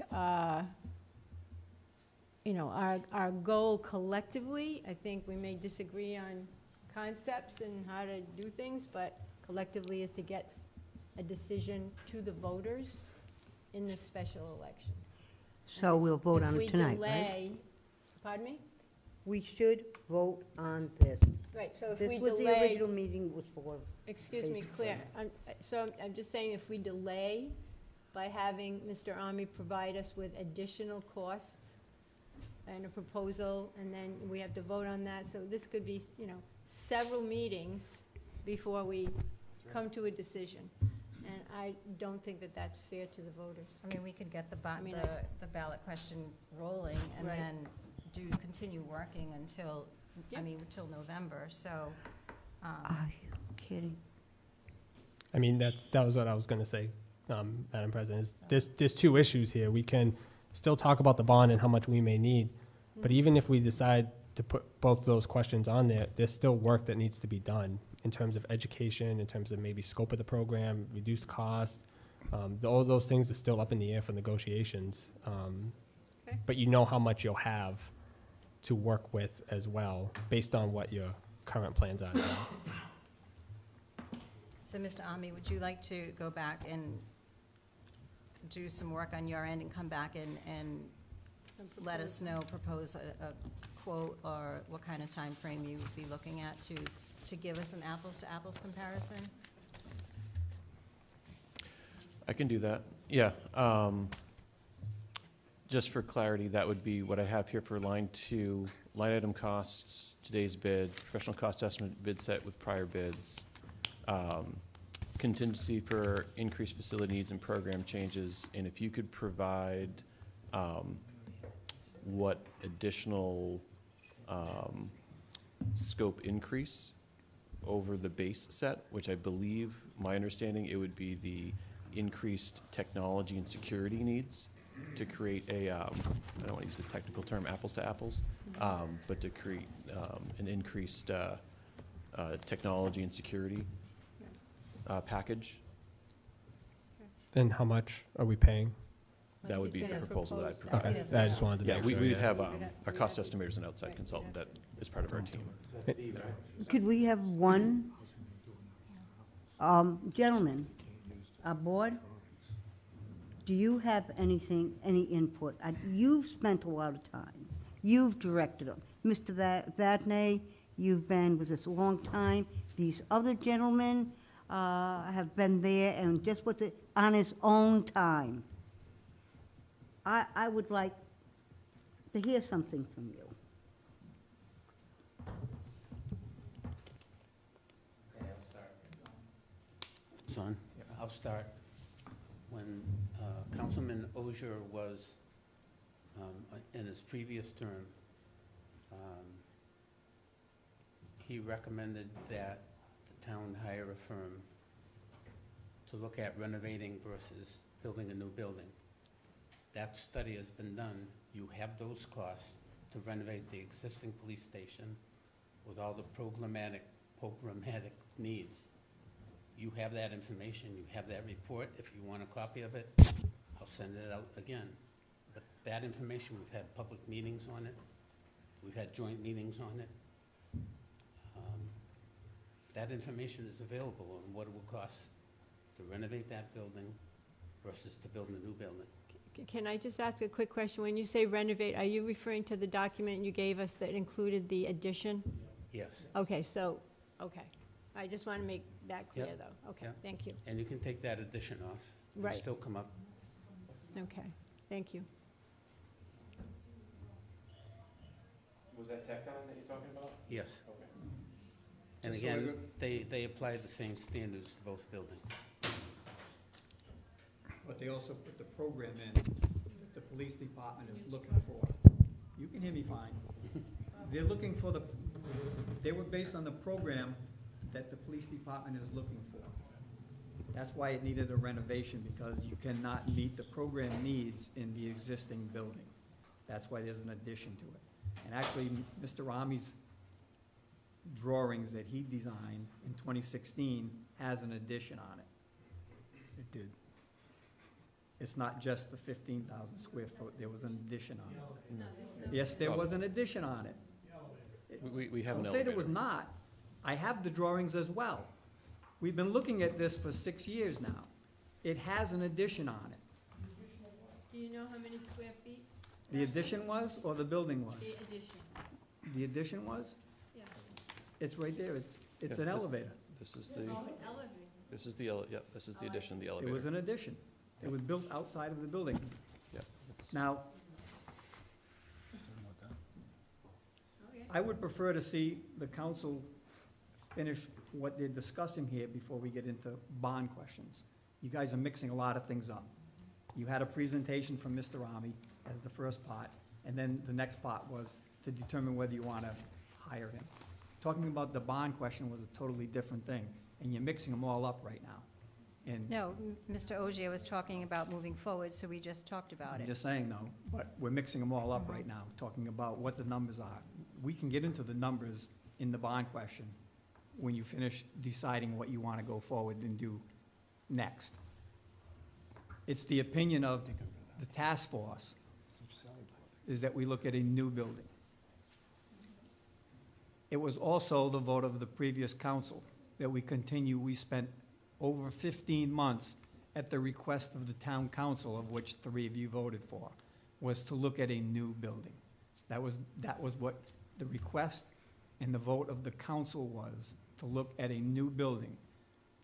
And so while Mr. Ogier brings up numbers from 2021, we haven't further looked at renovating and the addition to it. So those numbers may change, they may go up, they may go down, depending on what the program needs, how they would fit into there.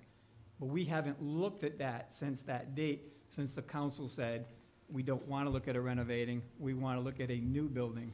That's where we've been going, and we've been decreasing the square footage to meet the program needs with the chief's input to get down to a lower number at the council's request. That's what we've been working on for 15 months. That's where we're at right now. So when you ask if you want our input, the input is that we've been directed by the council to look at a new building. That's the direction that we're going in. That's the direction that we recommend that you go in. Thank you. I also would like to add that, and Paulette, you said it's a question of money and time, but, you know, for everyone in this room, if you didn't hear what was just put out there, is that you have a company that never built a police department and is gonna do a schematic this detailed in a short amount of time to give you a price to vote on. Like, you know how long this took? I sat with Tecton on 2 different occasions, going line by line, because the cost, to cut costs. If you're going to question town- my the- qualifications. No, No, no. actually, you are right now. No, I'm not. So, no, What I'm no, saying is actually, you never built a actually, police station. you're questioning my ability to do the work. That's exactly what you're doing right now. So, I guess, could you yeah, I am. moderate this, I guess please? I am questioning that you never Chief. built a police So, department. I don't think. I don't think know if we you can were get this asked detailed. to weigh in on this. All right, excuse me. Mr. Ami came in to show us his proposal from 2016. That's what we're doing tonight. They're going back and forth to question his capabilities of doing it. We're just trying to get a renovation cost that we can put on the ballot so that it's acceptable, and we have a renovation and we have a new build. I'm just just reiterating what was just said during this Okay, meeting. we got it. That's all. I didn't question his integrity or his profession. Madam President, to that point, though, I'm not questioning Mr. Rami's qualifications. I never have. He's an architect, he's a registered architect. The issue is, right now, is I don't think we have the time for him to do this study and for us to get a question to the General Assembly for a ballot question in November. You got it. Okay. anyone else have any other questions for Mr. Ami? No, I just want to thank you for coming and for providing an option. And I appreciate that you, everything that you put into it. I know I was very much involved. I understand escalation costs. I understand things change programmatically.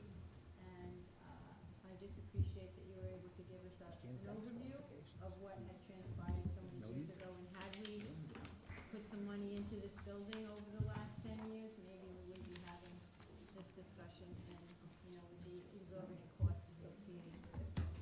Thank you I very appreciate that. It's nice to see you all again. It's been a while. Thank you. Thank you, Eric.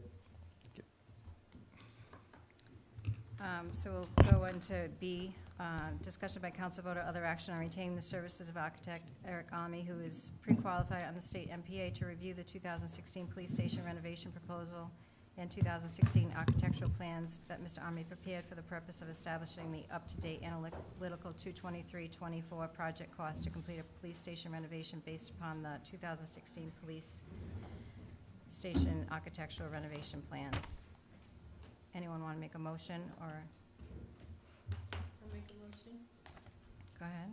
that we ask Mr. Army to provide us, as we move through this process, with updated architectural plans for the police station renovation, and based on his proposal of the 2016 data, and provide updated analyticals for us. Do we want to include some sort of time frame? Well, his timeframe would have been within the month, and I would say within 30 days, and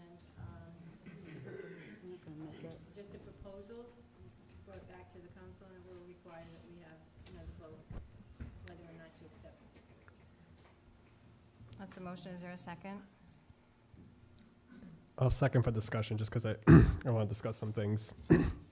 So, going forward, I would like to see agenda items have names of people who, councilors that put items on the agenda. Just transparency-wise, it helps to know. No, it's okay. I'm not saying it. I know clerical things happen. No, I know. I get it. I've had it happen to me before, so it's okay. I just think going forward, we should try to make sure. But I think of what I heard here tonight, and it's not doubting your qualifications. I've been to the Providence G. You guys do great work for what you do. But, I think looking at the 2016 plan, that's a starting point. I think at this point, you're talking about if a renovation is something that seriously is being considered, you need to start from scratch. You need to not just say, take the old costs and bring them up. You need to go back out, and I'm not saying this is what we should be doing. I'm just saying this is what probably should be doing, is go out, find 3 firms, find 4 firms, have them all do it, because logistically, I don't even know how this would work. So you have a complete redo from Tecton, and then you have a renovation from another firm, 2 competing architectural firms on a ballot question. I don't think that's the norm. I think we're looking for a dollar amount, aren't we? But- I mean, it doesn't say on the ballot who we're going to select for that. It does, what we're asking is to get $2 amounts, so whether it's a not-to-exceed number or an amount that for a renovation would be X, and as the bond council had put the 2 questions, the language is done. The only thing that we have to fill in and think is the dollar amount. So I think that's what we were looking for. We're just looking for what dollar amount should we be putting in front of the residents when they go to vote. I know I agree. I know where you're coming from. But what I said earlier is that building has decayed so much. Like, we all know it's decayed. We've had numerous conversations about it for at least the last 4 or 5 years. Excuse me, Mr. Clifford. We need a new report. We should use, if we're using one from Tech, we need to know based on the current state, not what happened in 2016, but what happened in 2023. And that will really give us the update in terms of the new cost. But, the way I understood it was, is if, we go new, like Tecton's leading that charge. We're ready to go, shovels in the ground after that breaks, or at least shortly thereafter based on their schedule. I don't want to see us getting in the same path again of if we're going to hire multiple firms, we're going to go down this path to renovate, and now it's 2, 3, 4 years later and we still haven't put a shovel in the ground. Because public safety is an area of concern. It's something that we should be investing in all of our infrastructure in town. You know, I'd like to see money towards the roads as well, like the fire department, nobody's talked about them. We're probably gonna have to put money towards their buildings. You know, there's other costs that are coming, and I agree, we have to be mindful of them all, and we have to do what's best for the taxpayer. But delaying is not gonna be best for the taxpayer, because we're only kicking that can down the road where we're gonna have all these things coming due, and we're not gonna be able to fund them all. And, you know, we talk about people wanting to come to, businesses come to North Smithfield. They're not gonna wanna come and move families here if, you know, it's aging infrastructure, the roads aren't paved. Like, it's a different day and age. You know, people are relocating from California, from all over the place to areas where they can now work remotely. And people look for safety. You know, you turn on the news and there is a shooting all of the time. You know, having two little girls again, I want to make sure that the safety of this town is ensured, not just for today, but for the next 40 to 50 years. And does a 20,000 square foot building mean we have to do that? No, probably not. But, you know, we can still work on building new that provides the technology, provides the resources to keep the town safe, but also to, at the same time, to keep the costs low over the long haul, because we don't know what those true costs will be. To hop on what Doug was saying, the chief of police himself said that the building with those renovations that Mr. Ami is recommending is not adequate. He's saying, he's the expert. He's saying it's not adequate. Mark Sakosha, who was an architect that was also working on this, he said that the plans did not meet code. And Mr. Ami himself said with his plans, that this building would not be brought up to federal regulations. Why are we even going to continue down this road? Why are we going to waste this man's time? No, I don't think he said that, but, so I think we have to be careful how we, you know, what we're trying to do here is just establish a dollar amount that we can put on the ballot so that we're honest with the people who put us here to represent them, right? And so that's all we're trying to do, I think, right now, is get, if we are going to do with the 2 ballot questions, right? And then the third is reject both. You know, none of us want to see this go on and have nothing take place in that building. I mean, none of us do, right? So we're trying to establish what's the dollar amount and what are we going to tell these people? How much is it going to affect them every tax bill? Do you realize this is Do the we have first that? new police station? We haven't had decent fire stations either? No, Never, never. it's,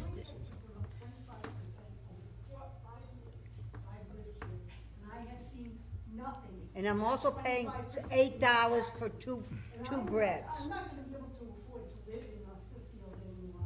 I moved here because the taxes were lower from the town I moved from, and I plan to retire here. My taxes have gone up 25% in 5 years, and we've done nothing. This bond issue was this renovation was supposed to have happened before, it was approved by the voters before I even got here. And now we're here, and we're still arguing about it, which means the tax rate's gonna go up again. I don't know where my taxes are going. I don't know where the money went that we approved on the bond issue. Where did that money go? so we have a motion and a second on the table. Do we want to proceed? No, there's no public hearing tonight. Excuse me, we have a motion and a second on the floor. Does anyone want to continue? Is everyone ready to vote? So can I just have another question. So the motion at hand is to get cost by Mr. Ami over a month. We need to have something to the State General Assembly by next week, Right. ideally. You know, I talked to Rep. Newberry. He said, yeah, you could probably get it in. They're only meeting on Tuesdays and Thursdays. You could probably get it in early June. But if they do break early, it's not getting done. And at that point, no action. I mean, you could say, yeah, we're doing the prudent thing and we're going to delay it another year. But then you got a whole nother year of escalation costs you need to factor back in. The costs could continue to rise even more than they are now. I mean, yeah, you just don't know. I mean, I don't want to see it now being an extra $4 or $5 million because that's only going to increase the tax rate even more. So, it's just that was my question is what is the timeline to get these? Because I know he said a couple weeks to a month. I just need to know the exact timeline. Well, we have to move on the ballot question. If we don't move on the ballot I question, agree. we're basically just gonna wait until the general election. So if we wanna move to the special election, we need to decide on the costs that we wanna put into the question and move forward.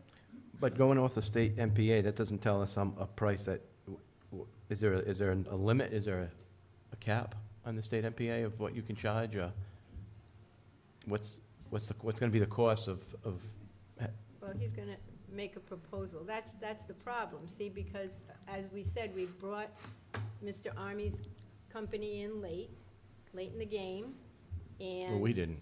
Well, I did. Well, at least I brought him in, because that's what everybody's saying, we should have brought him in a while ago. But he was already here. I think at this point, it might not be as prudent as, we had originally thought, given the time frame, given that we have X amount of weeks before the General Assembly, Yeah. finishes their session, and then if we don't have that opportunity, we wait till 2024. And just with the way the condition of the building now is just so much worse than it was, than when you looked at it the first time. I mean, what was the first time you first looked at the building? What year was that? 2015.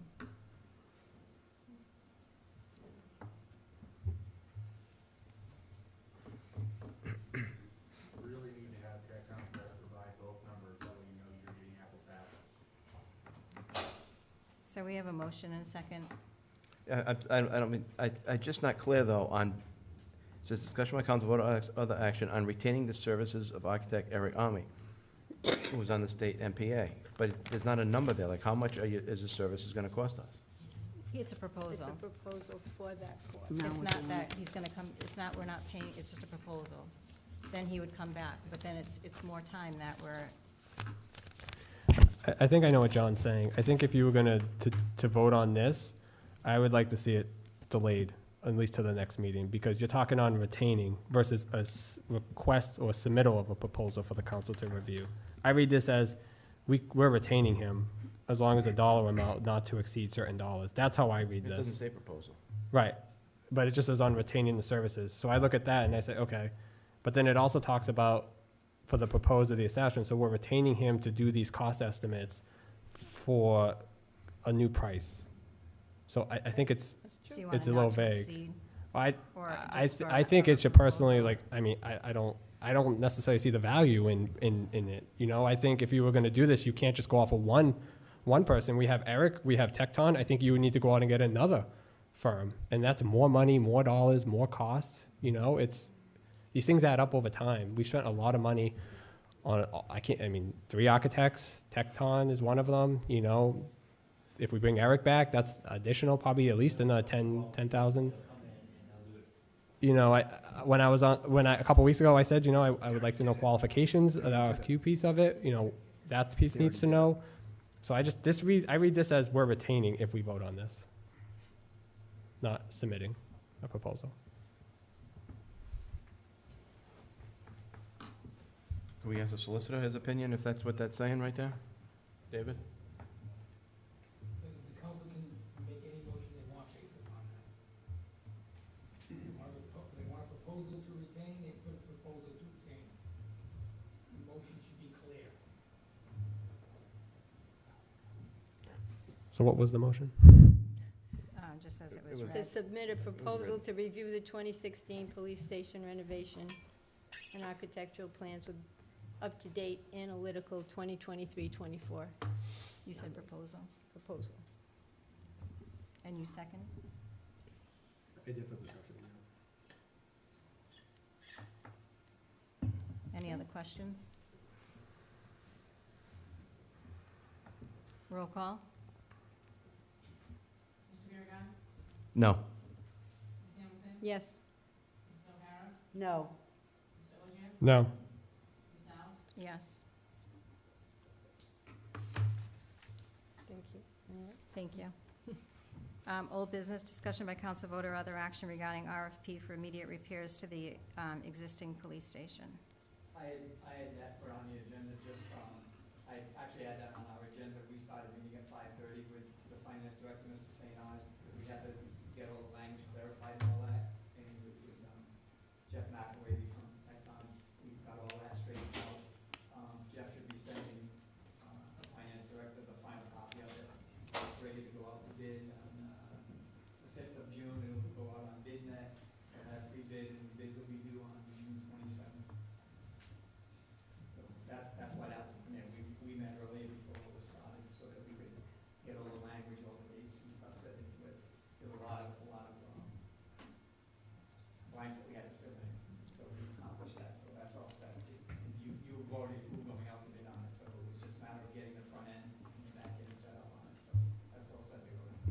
Do we have another date that they're coming back yet?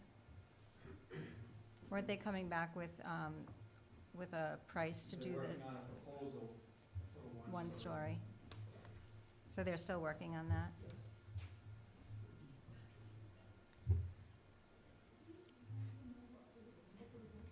Discussion vote or other action in regards to a ballot question for the replacement of the existing police station. 1, potential date. 2, enabling legislation, General Assembly. 3, ballot language, bond council. 4, Secretary of State. And 5, financial advisors, PFM, financial advisors.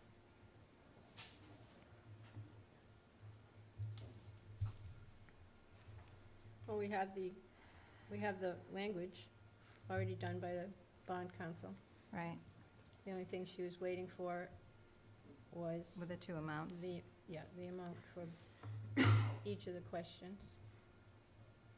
We have that, right? Will the question be going out on the special election in November? That's I the think that's what intent. we're working towards. That's the intent. That's what we're working towards, yeah. That was my assumption as well. That's what this meeting was for, so that we could clarify the language, make sure it was all set. So is that what you're talking about, the potential date, meaning which election? Excuse me? The potential date, is that what you're referring to, which election, or? Yes.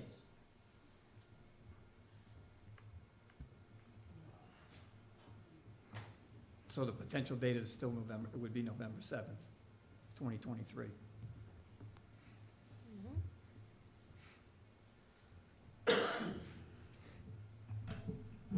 So, and we've all spoken to members of the General Assembly individually, and we have to do this quickly.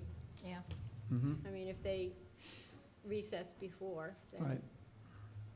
we're behind the 8 ball again. I would hope that we can get it buttoned up tonight and sent out to them tomorrow morning. So you need the 2 numbers tonight to put on for the question to send to the General Assembly, correct? Mm-hmm.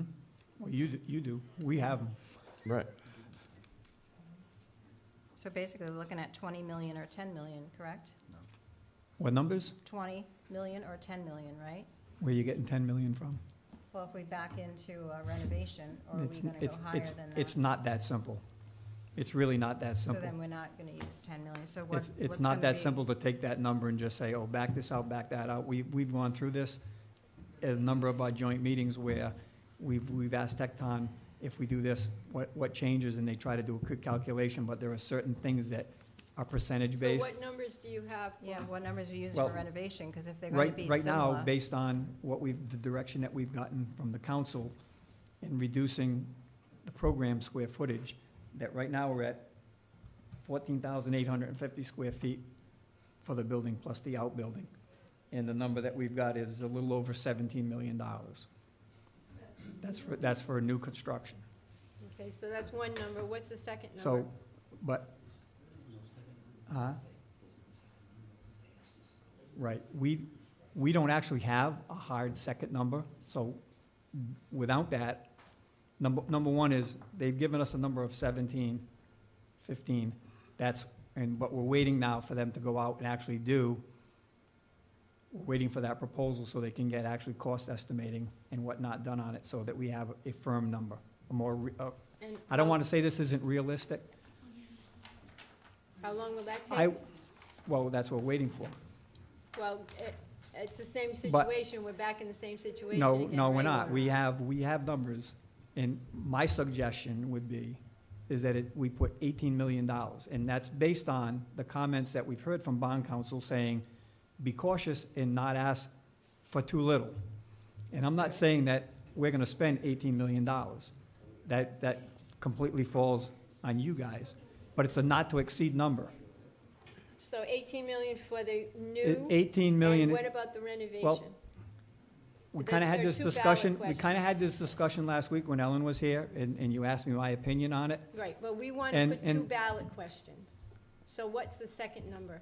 The second number would be 17.5 then, 17.5 for a renovation, 18? not to exceed for a renovation. And that's a number that you feel comfortable hanging your hat on?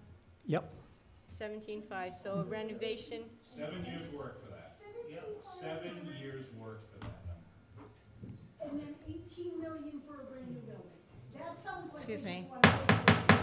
It's because it's a mean, dump, they how would- almost have to build it from Excuse me, nothing. so how would either one of those pass when they're being it's so close? So how would, it's like we're almost forcing. Well, I understand that you want two questions, and that's what I was trying to get to, that, and when Ellen was here, that I was saying, I would prefer to see one question. So one question One and it question fails, to and ask then we're for, back to where we the were. money, you ask for the money, that would include a new building, renovations, demolition. It includes the whole scope of the project. And then as you boil this thing down, you can make that determination.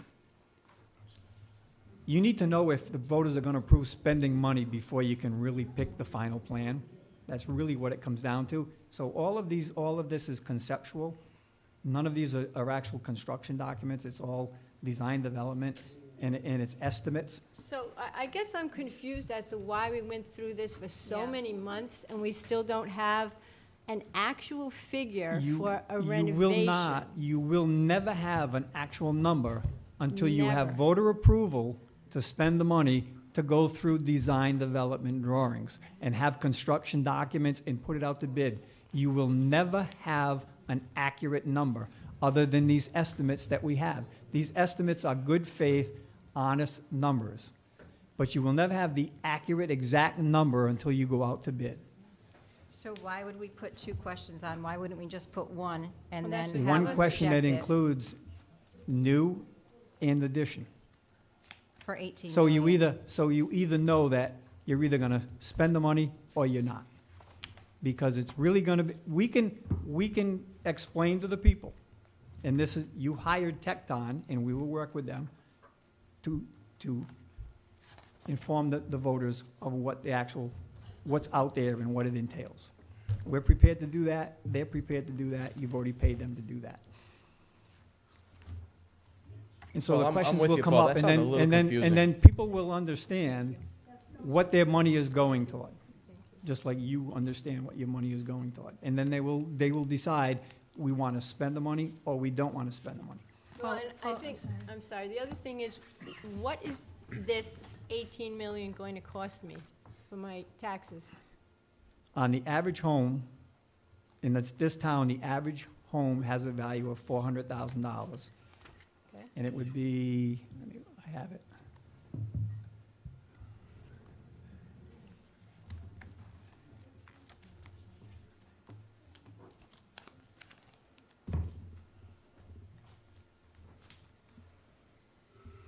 $244 on the average home, $18 million.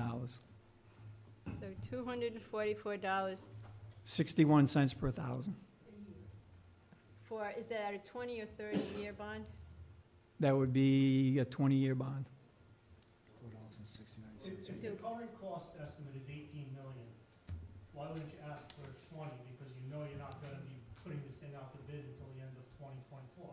No, You're gonna be that's not, running in the that's not, exact same spot as what happened with the previous bond, not enough money, too much project. You've all talked about construction costs increasing, we gotta go, can't wait any longer. If you're gonna do it, that's, So, Paul, so can you just explain, what is the difference?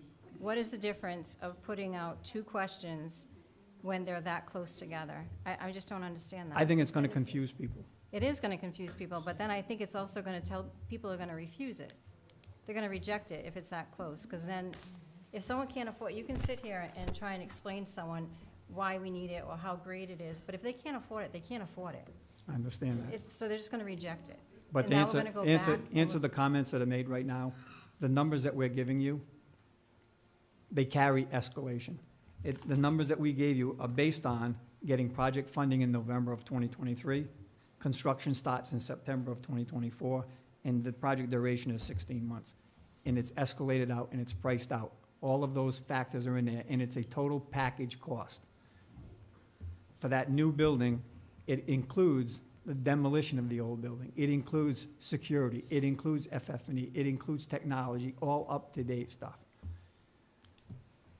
It includes everything that the program, that the chief has looked for in the program, and we've reduced the scope down to the square footage. Personally, I think it's too short, but the chief says they can live with that. And so we're going with that.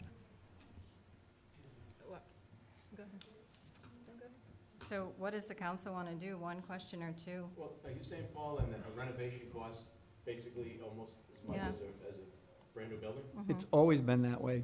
When Tecton did the original study for you guys, or for us and with you, it was a 20,000 or 21,000 square foot building based on the program needs of the department.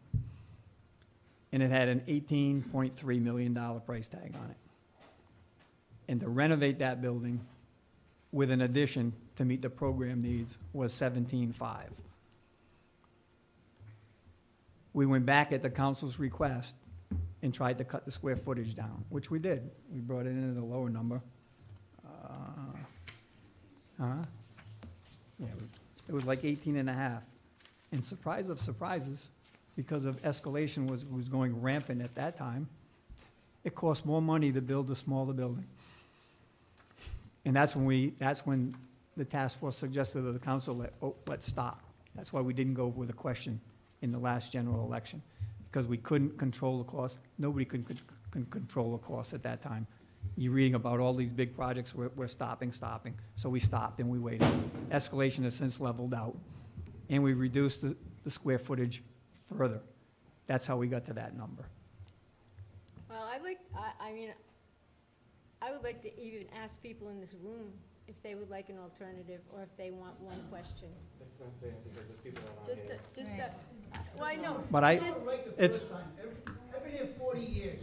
We always do half-assed. We put a Band-Aid on an amputation, and then we find the money after to do it right the second time. Let's do a project right the first time, for once in this town. Claire, am I right or wrong? Hey, we've been through this over 50 years, whether it was schools or anything All right, else. so what do we want to do? One question or two? How do we end up with two? Because we wanted to give an option. Well, it was really three But this- questions. It was new build, renovation, or nothing. Then what we have to decide then is, are we going to, you say one question or two, Paul, so would you think it would be better, we're talking about one question or two, to just put, what was you, 18, Not to exceed? not to exceed 18 million, and be done with it, not say for a renovation or anything. This is the bond question. Do you approve $18 million for a new well, police station? the language has to show what you're doing with that money. Am I correct, solicitor? You need to put the language of what you're doing with that. You just can't say we want to borrow it. Right, You need to be, okay. you need to be detailed, not specific, but detailed, that new building, renovating, demolition, and whatnot. And Ms. Corno has given you guys that language in two different forms. All I'm suggesting is, it's one question. That's all. I don't think you understood. What'd you say? No, so, Paul, your explanation was good, but it didn't, it's still leaving the option of a renovation in your answer, right? Yes, it is. Right. So what I'm asking is, would we be better off, and I'm asking the council this too, it's just throwing it out there, are we better off to just forget the renovation part, just ask if they approve of the new police station?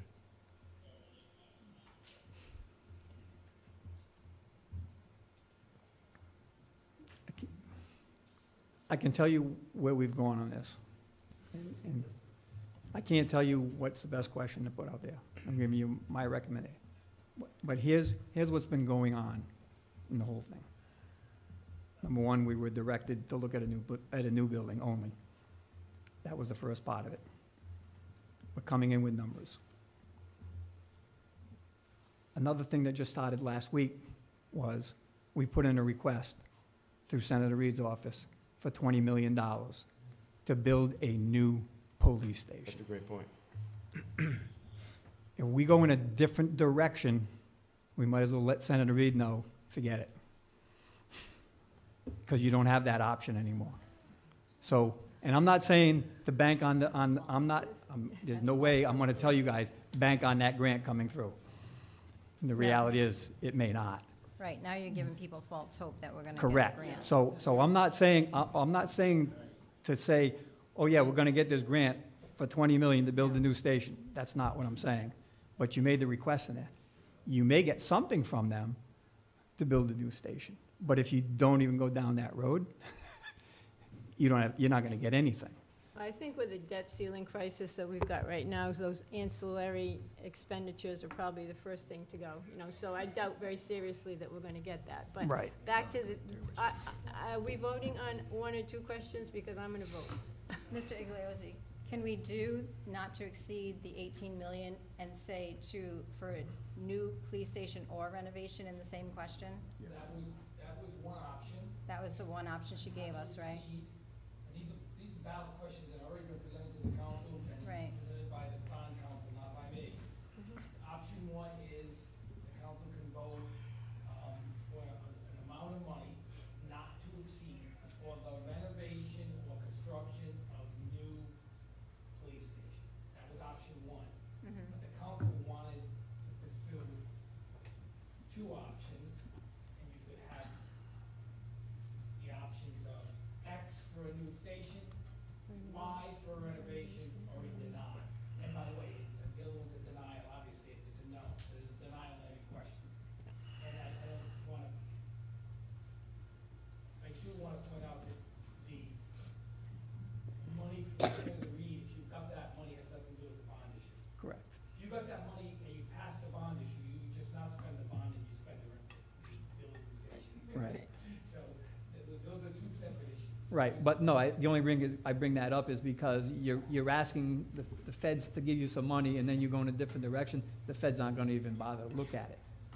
I don't know that, I just don't want to think you should be confused. The issue of the bond question, Madam President, are as you indicate. It's either not to exceed for renovation or construction, A bond question is always not to or exceed two that. questions. But you Bond need to question know, is always not to put exceed. enough room for the question. Each question has that question. What's the desire of the council? 1, 2, or 3 questions? Or 3 questions, or 1? Well, I don't think it makes any sense to put two questions that have a $500,000 difference, right? Like, why would I want a renovation? I think it gives you at more that? reason for people to reject it than, I'm afraid that if it's rejected, we have nothing to fall back on, I've been saying that right along. And we start over, which is really unfortunate. I say just do two questions, include the word renovation. If you decide a new build isn't possible for whatever reason, then you'll have more than enough money to cover the renovation at that point in time. And then the second question would be yes or no. reject, Reject. right, reject it? Reject it. Yeah. And I even think that Elaine mentioned at one point that, you know, if it's passed, the council can then pass a resolution to limit further. You know, so if the costs come in and they're like substantially lower than what we've been talking about, it doesn't mean we have to spend all 20 million or leave all 20 million hanging out there. You know, we can determine what's an appropriate level to cover escalation and additional cost and cap it. So there's options, but I think just don't overcomplicate it with numbers that are too close to each other.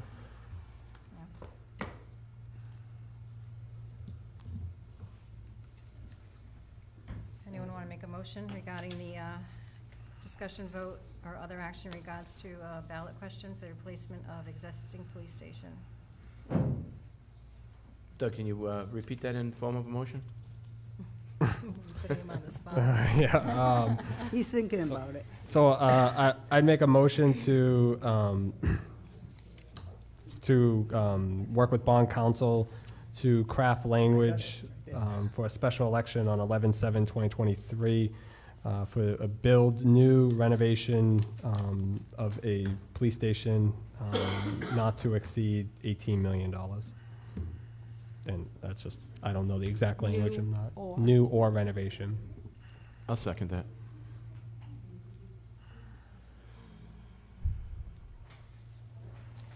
So we have a motion and a second. Any further discussion? Madam President, through you to the solicitor, they need a resolution now showing that they took that vote, correct? That's gonna have to be generated. But they need the resolution to send that. Bond council will prepare both the resolution for the General Assembly and the language. And they can submit that off today's vote though, right? So then, No, when you vote tonight, bond council will prepare a bond resolution for you that she prepares, that you Yep. pay for, and will prepare the bond question that she prepares and you pay Correct. for. Yep. A lot of money for that. And then you'll vote on those at your next meeting. But this is establishing that the bond council is gonna start, she already started the work that she's gonna do it. She'll be voting on another resolution from bond council. You'll be voting on a new so then the timeline, just to be clear, is nothing with this can be confirmed until June 5th. You could have a special meeting. I'm just using our regular meeting time. That's Because it's Monday. June 6th, I think, is their last date that we can submit something. So if she, June 5th is our next meeting. Oh. So we can't act on this. What the solicitor says, we can't even act, if we act on this tonight, I shouldn't say it like that. If we act on this tonight, we can't actually vote on the resolution and her drafting of the language until the next meeting. Not exactly. Well, that's what, I thought you said. What I'm saying is, your resolution in support of the bond. So, but she can send the bond act though, right? She's gonna draft a bond question. Yep. She's gonna give it to your legislators. Your legislators gonna stamp it in, but it will not pass the legislation at the General Assembly without a resolution that supports that piece of legislation.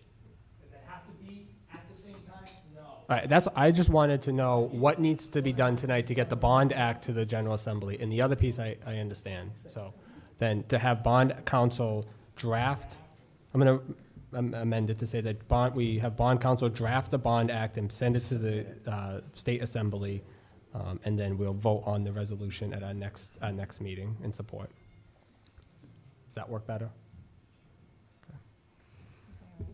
and I'll second. I think your vote is whatever it takes to get the bond question on the ballot before the General Assembly, right? Yeah, I was under the impression that we would pass it, she would send it to the General Assembly, and I understand the resolution is separate, but I don't want to delay it. We're getting confused in the weeds here because if your the only person that can submit a bill is somebody who's been elected to the General Assembly. The governor can't submit a bill. It's your legislators who are gonna submit this bill for you. That's what bond council told us again today. You need to contact your legislators and have them ready to submit this bill. Yeah, and they are. They'll submit that bill. So once you pass, if you pass this as a one-question ballot, bond council can draft it for you to give to your legislators, and then simultaneously, as quickly thereafter as possible, you will pass a resolution in support thereof. Would it be nice to have both of them today? Yes, but you weren't prepared for that, for lots of discussion to be had. No, perfect, thanks, David. So that's your motion. Yeah, that's my motion. Is there a second? I'll second that. Any further discussion? Roll call, please. Ms. Biragad. Yes. Ms. Hamilton. No. Ms. O'Hara. Yes. Ms. Ogier. Yes. Ms. Alves. Yes. That's it, right? Thank you, everyone. Motion to adjourn? I'll make a motion to adjourn. Second? All in favor, say aye. Aye. Aye.